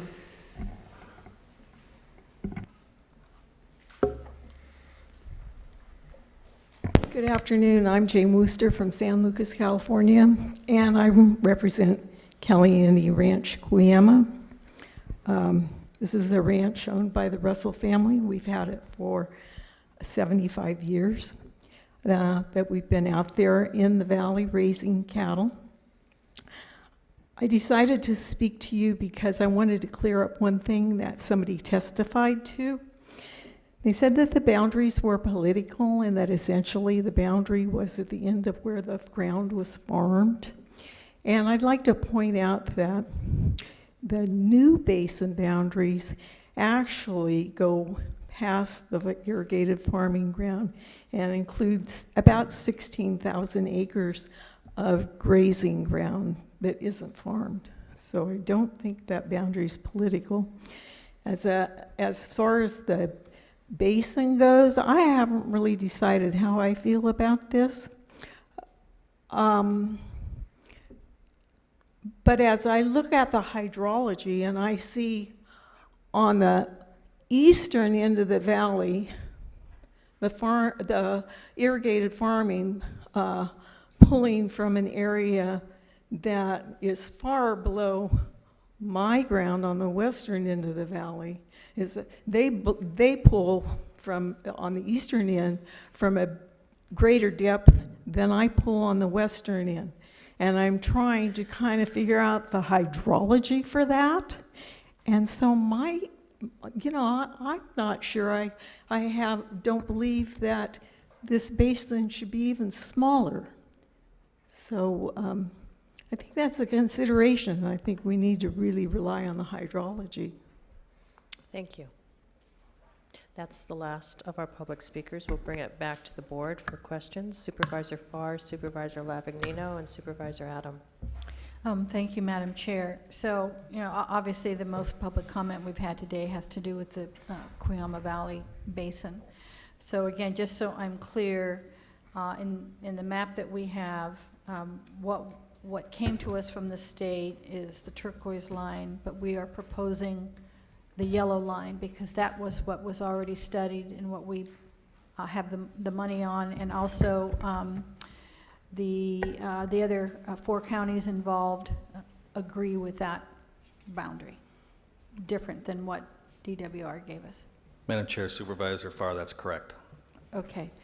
And then the water agency had a meeting, and a couple of the options that I guess are the California Water District formation or a multiple county GSA, is that right? Madam Chair, Supervisor Farr, yeah, I believe because of the political boundaries that do split this basin up, that all 4 counties would be presumably involved in the GSA. They would have to be because of the land use implications that would be required. The formation of a water district that was discussed earlier, I think, is an issue that would allow that entity not to take over the groundwater planning, but would allow them as a governmental entity to also be at the table. And keep in mind that any groundwater sustainability plan has to meet the requirements, of which we don't know what they are yet, and would be required by the state to meet those requirements regardless of who did it. But in response to a previous question, although we come back to your board for direction, we're moving forward as if the county will be involved in this, absolutely. Okay, because I'm assuming that a multiple county GSA would be governed by some kind of an MOU that all the 4 counties would sign on to and agree to? Yeah. Madam Chair, Supervisor Farr, either an MOU or a JPA, yes. Okay, but the formation of a California Water District, that would be a LAFCO process, right? Absolutely. Okay, and I'm not sure if I recall, but it seems like when this issue came up, because the community of Los Olivos was considering it, that a water district, the votes on that are proportional by how much property you own. Is that correct?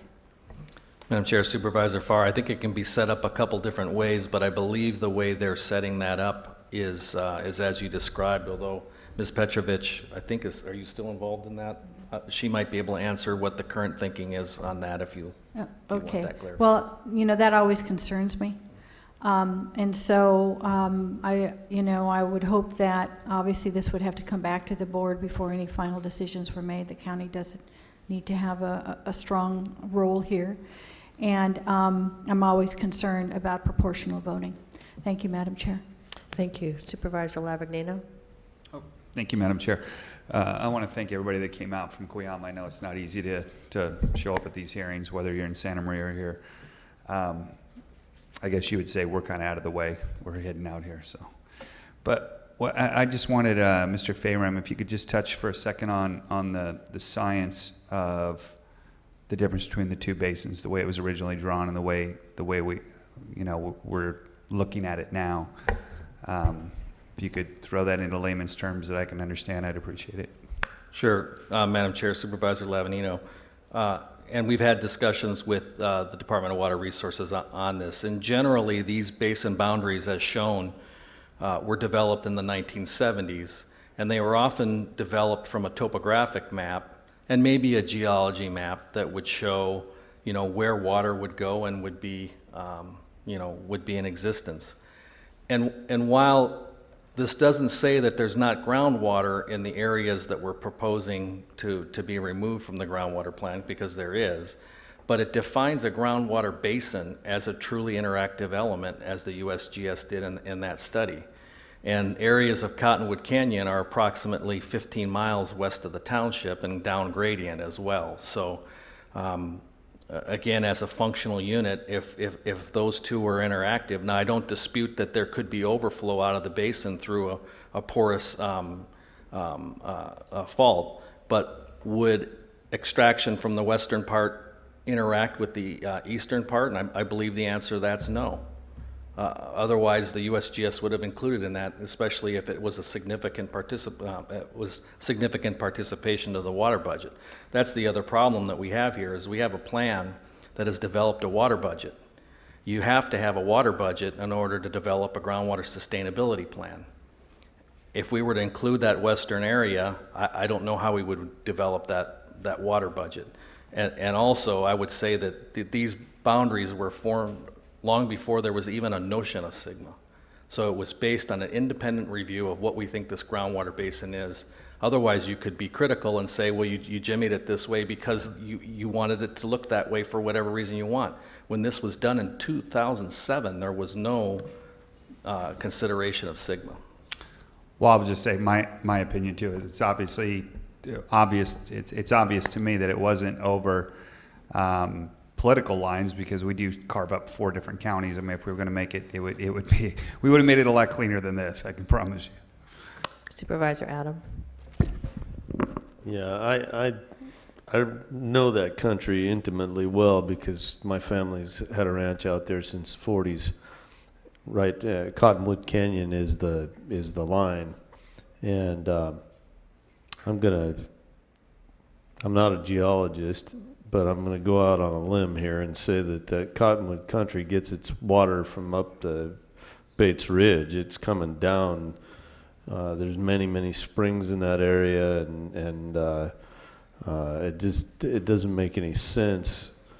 And not that it couldn't work that way, because springs come out in different places for God only knows why reasons. But I'm thinking that water is passing through that alluvium on its way to the river.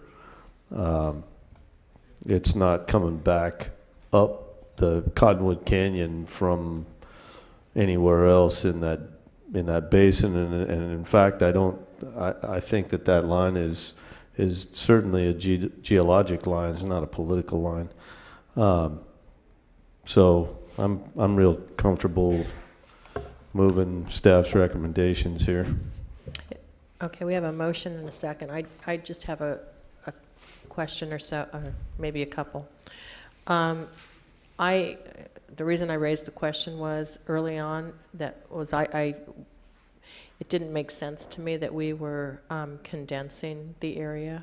If we're talking about groundwater, and but I am assuming that there is some scientific reason why you've done what you've done, and that's what I'm hearing from you. So we've been talking about the west side. I'd like to look at the east side, where Kern County is. And basically, and it just looks from the map, that the new boundary, the yellow boundary, takes in a very small portion of Kern County. And yet, and then we're leaving out the wider portion of the original boundary from the circular. So yet Kern County is part of the 4 counties, and they have this, what appears to be a little dot, and we've left out that larger portion. So could you explain, did the USGS have a role in that piece as well, or did they just concentrate on Santa Barbara County? Madam Chair, the answer to your question is yes, they looked at the entire basin regardless of the political boundaries. And so I think what you're seeing there with the reduction in Kern County is if you drive up Highway 33, if you've ever done that, you get up into areas that are actually starting to get up into hillsides, and I would question if there's water-bearing formations there until you get down to the lower part of the valley, and that's what they show, you know, what's being proposed as the new plan, which is the USGS basin boundary. And so they identify the areas by geology and water-bearing structure as what is the groundwater basin. Now, water's coming from there in, as Supervisor Adams said, on the west part, that water is coming from south to north from the divide of the mountains. And so, but it doesn't have water-bearing soils. Also, I'm informed by Kern County that I don't believe there's even a well in the Cuyama groundwater basin that's in Kern County. I don't think there's any ag production. Yeah, that's correct. There's no ag production in Kern County at all in the Cuyama groundwater basin, in either boundary. Okay. Any other questions? Okay. We have a motion and a second. Is there any discussion? All those in favor say aye. Aye. Opposed? Passes unanimously.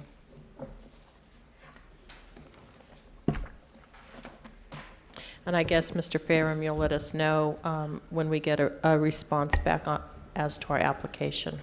Yes, Madam Chair.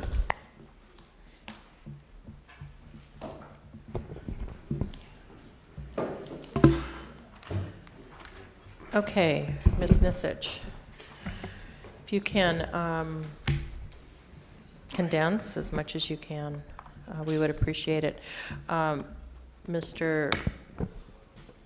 Allen, if you can read this item into the agenda.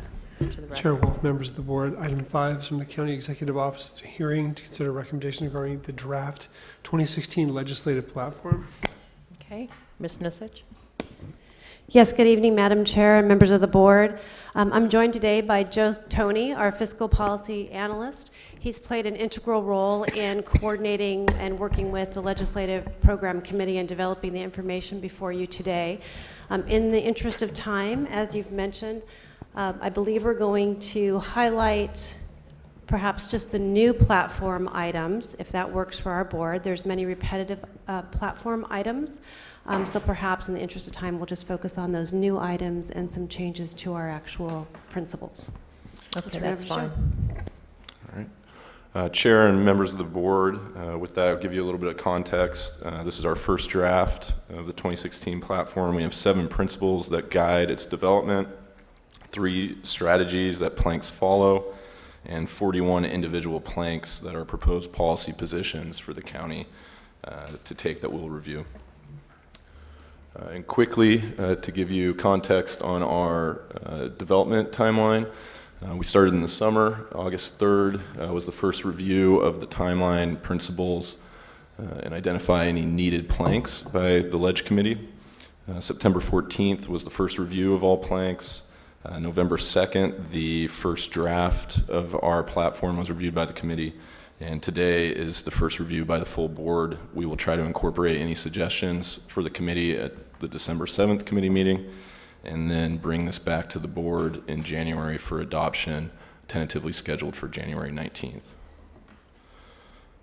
These are our 7 principles. The only thing that changed was under community sustainability and environmental protection, and we added language to encourage actions to address climate change, reduce pollution, and protect the environment.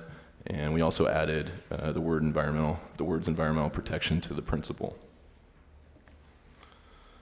These are the 3 strategies. Nothing's changed. We still follow funding requests, proposed legislation, and targeted advocacy. Our first principle, job growth and economic vitality. Our first new item is sustainable groundwater management funding. You just heard a presentation on this. This is on page 8 of your attachment. Essentially, the Sustainable Groundwater Management Act became effective this year, and the intent is to sustain groundwater within 25 years. Santa Barbara County has the 3 basins which you heard of, Cuyama, San Antonio, and San Ynez. The groundwater sustainability plans must be done for each, and the plank requests additional funding to implement the act, which mandates for comprehensive analysis and management of those 3 groundwater basins. The next new one is the Arts Commission plank. This is on page 10 of your attachments. It supports legislative efforts to increase funding support for the National Endowment of the Arts and the California Arts Council, funding for arts education in schools, and support for public arts programs and creative placemaking grant opportunities that link the public and private sectors, as well as addressing social services. This views art as a tool for economic vitality, stimulating job growth, and covering social service issues. Our next principle, efficient service delivery and operations, did not have any revisions or updates. Fiscal stability, the bridges plank was revised. This includes a better description and a map of our 3 classification of bridges: national highway system bridges, on system but off national highway system bridges, which are really collector roads, and off system local and rural bridges. And this also points out that the transportation bill continues to be extended, but still needs full funding of bridges, as I look at Scott. Interagency collaboration, this principle didn't have any changes. Local control, we revised the land use enforcement fines for land use violations plank. The revision was small. We lowered the maximum of a fine from $25,000 to $15,000 as a recommendation. This was from feedback we got from the state. Essentially, the goal remains the same, which is to improve the fine and permitting authority at the local level. Current fine max is only $500 for permits available, or for permit available violations. We are requesting local discretion and up to 10 times the maximum permit cost under an agency's fee schedule. Where a permit is not available, we were suggesting a minimum of $1,000, and this is where the change came in, a maximum of $15,000. The plank remains the same, but we did lower that, and we're hoping to pass this in 2016. Because of this plank, we had legislation that went to the governor's desk, AB 514, this year. The governor ultimately did not sign it, but we're continuing it. We're going to work with our agencies, CSAC, NACO, fellow counties, and better educate the governor's office to try to get an act adopted, as we have many issues that come up where events are planned and there's many unintended consequences that affect the county and we aren't able to recuperate costs. Tribal gaming and compacts and land use. As you see it right now in the draft platform, it's essentially the same. We added a little bit of language to work with one of the working groups, but we are still waiting for possible position changes from CSAC and NACO. So this is still pending to see if any policy shifts occur from our fellow agencies, but we still believe that our position is relevant. The plank advocates for the needs of local government, calls for full funding of the Special Distribution Fund, and coordinating with federal, state, tribal, and local governments to improve existing and future compact language. The governor did recently sign a 25-year compact, but the plank will still advocate for those improvements. Telecommunications legislation. This was revised to include a state component. Previously, it only talks about the federal level. We have the Federal Telecommunications Act of 1996, which gives very little control to local authorities for the placement, construction, and modification of telecommunication towers and other wireless facilities. This year, there was legislation that the governor signed, AB 57, which allows for automatically approving a co-location application if the county is unable to approve or disapprove an application within a short time frame. This further limits local control. Under Health and Human Services, none of the planks have changed. Excuse me. We did have a request earlier today under Senior Services Older Americans Act reauthorization to add or mention more state advocacy and engage the governor's office to support funding for senior needs. We will try to include that and have the committee review it at the December meeting. I'll also point out that in our Health and Human Services principles, we talk about our most at-risk populations, and that includes seniors specifically. Community sustainability and environmental protection. This is our largest principle with the most planks supporting it. The first new item is the Healthy Soils Initiative. This calls for increasing soil carbon, which increases water capacity and potentially reduces greenhouse gases. An effort is being advanced at the state level, and this would support legislation and financial funding incentives for local agriculture. Wastewater systems, this is a new one. This is in reference to septic systems, which are also referred to as on-site wastewater treatment systems. They present a potential health safety hazard if they expose the public to such issues as sewage, noxious odors, and contaminant water, to name a few. This can happen when systems are antiquated and in need of repair. In 2012, the State Water Resources Control Board adopted the Water Quality Control Policy, which is stringent for repair and modification of existing systems. Upgrades can be costly, causing delays. This plank will advocate for funding opportunities such as grants to help incentivize that work. Another new one, community development programs. Santa Barbara County is the 5th least affordable small housing market in the nation. This plank advocates for increasing available tax credits and building more low-income housing. It also continues to support and advocate on behalf of CDBG and home programs. The funding will help infrastructure, public services, economic development, and affordable housing. As of right now, we state in the plank from our review that every dollar leverages about $4 in the community. Energy and climate action. The Energy and Climate Action Plan, or ECAP, was adopted in 2015 was adopted this year to lower greenhouse gas emissions to 15% below 2007 levels by the year 2020. The plank seeks more funding, legislation, regulatory impacts, such as, but not limited to, property assessed clean energy, or PACE, high performance buildings, and community choice energy programs. The next new item is oil research and infrastructure. This is to seek funding, legislation, and advocate for opportunities to improve oil infrastructure in the county and/or incentivize companies to do as much. It requires best available technologies, provide more local oversight, funding for cleanup and mitigation, strengthen rules and enforcement of the Division of Oil, Gas, and Geothermal Resources, otherwise known as DOGGR, and the State Lands Commission. Waste recovery and reduction. This is also new. It focuses on household hazardous waste, waste recovery, and extended producer responsibility. Household hazardous waste could be toxic, flammable, corrosive, or reactive items, and these should be separated and disposed of properly from normal garbage disposal. Waste recovery, we're requesting additional support, including funding opportunities related to implementing new waste recovery programs and facilities, safe and effective management of waste materials for reuse, recycling, and recovery. And then extended producer responsibility requires manufacturers and retailers to take greater responsibility for reducing life cycle impacts of their products and packaging.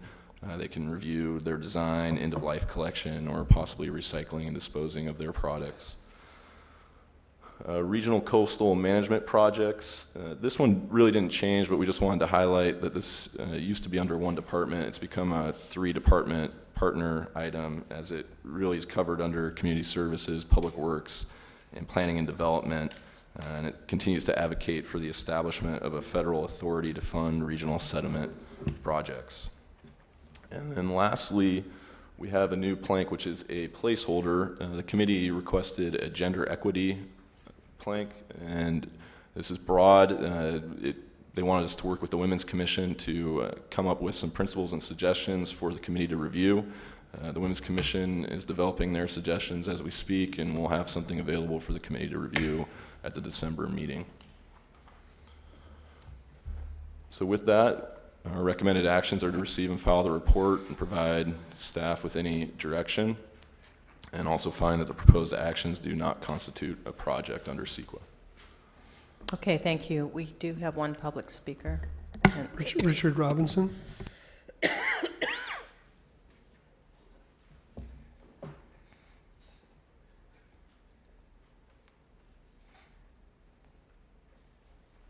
Honorable Chairwoman, members,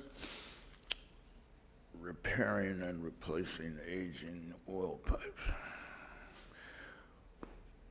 When you finalize the final document January 19th, hopefully you shall have been proving your collective wisdom, Your Honor, by lowering greenhouse gas emissions below the 2007 level over the next 5 years, quote unquote. Ma'am, your energy and climate action plan years from now shall have been proving that you and future boards are ahead and above the curve with respect for Mother Nature. The price of gasoline has risen. Because of that rise, there are those who believe that the days of windfall profits for oil corporations are returning. They also believe that in these days of decreasing dependence upon fossil fuels, solar, wind, and other cutting-edge tech, high-tech, state-of-the-art alternatives have not superseded high-button shoes in the flivver. And that the Fed will raise its rate before January. In Kyoto, Japan in 1997, the Kyoto Protocols were established, establishing our planet's solution to global warming. The internal combustion engine on the freeways and highways of the United States of America were shown to be the greatest offenders. We produce most of the world's carbon dioxide. As we ice the internal combustion engine in automobiles being produced in Detroit, Japan, Korea, please consider the winds in the channel can generate a lot of energy as electric Fords, Chevys, Buicks help us stop that Barack calls a sin. Thank you. Thank you, Mr. Robinson. That's our last public speaker. That was our final speaker. Okay. We'll bring it back to the board. Supervisor Farr, do you have, or does anyone have comments? Can I have a motion? Madam Chair, unless there's other discussion, I'll move staff's recommended actions. Okay. Is there a second? All right. All those in favor say aye. Aye. Opposed? Passes unanimously. Thank you very much for your presentation. And we will adjourn our meeting. Thank you, everyone. Happy Thanksgiving.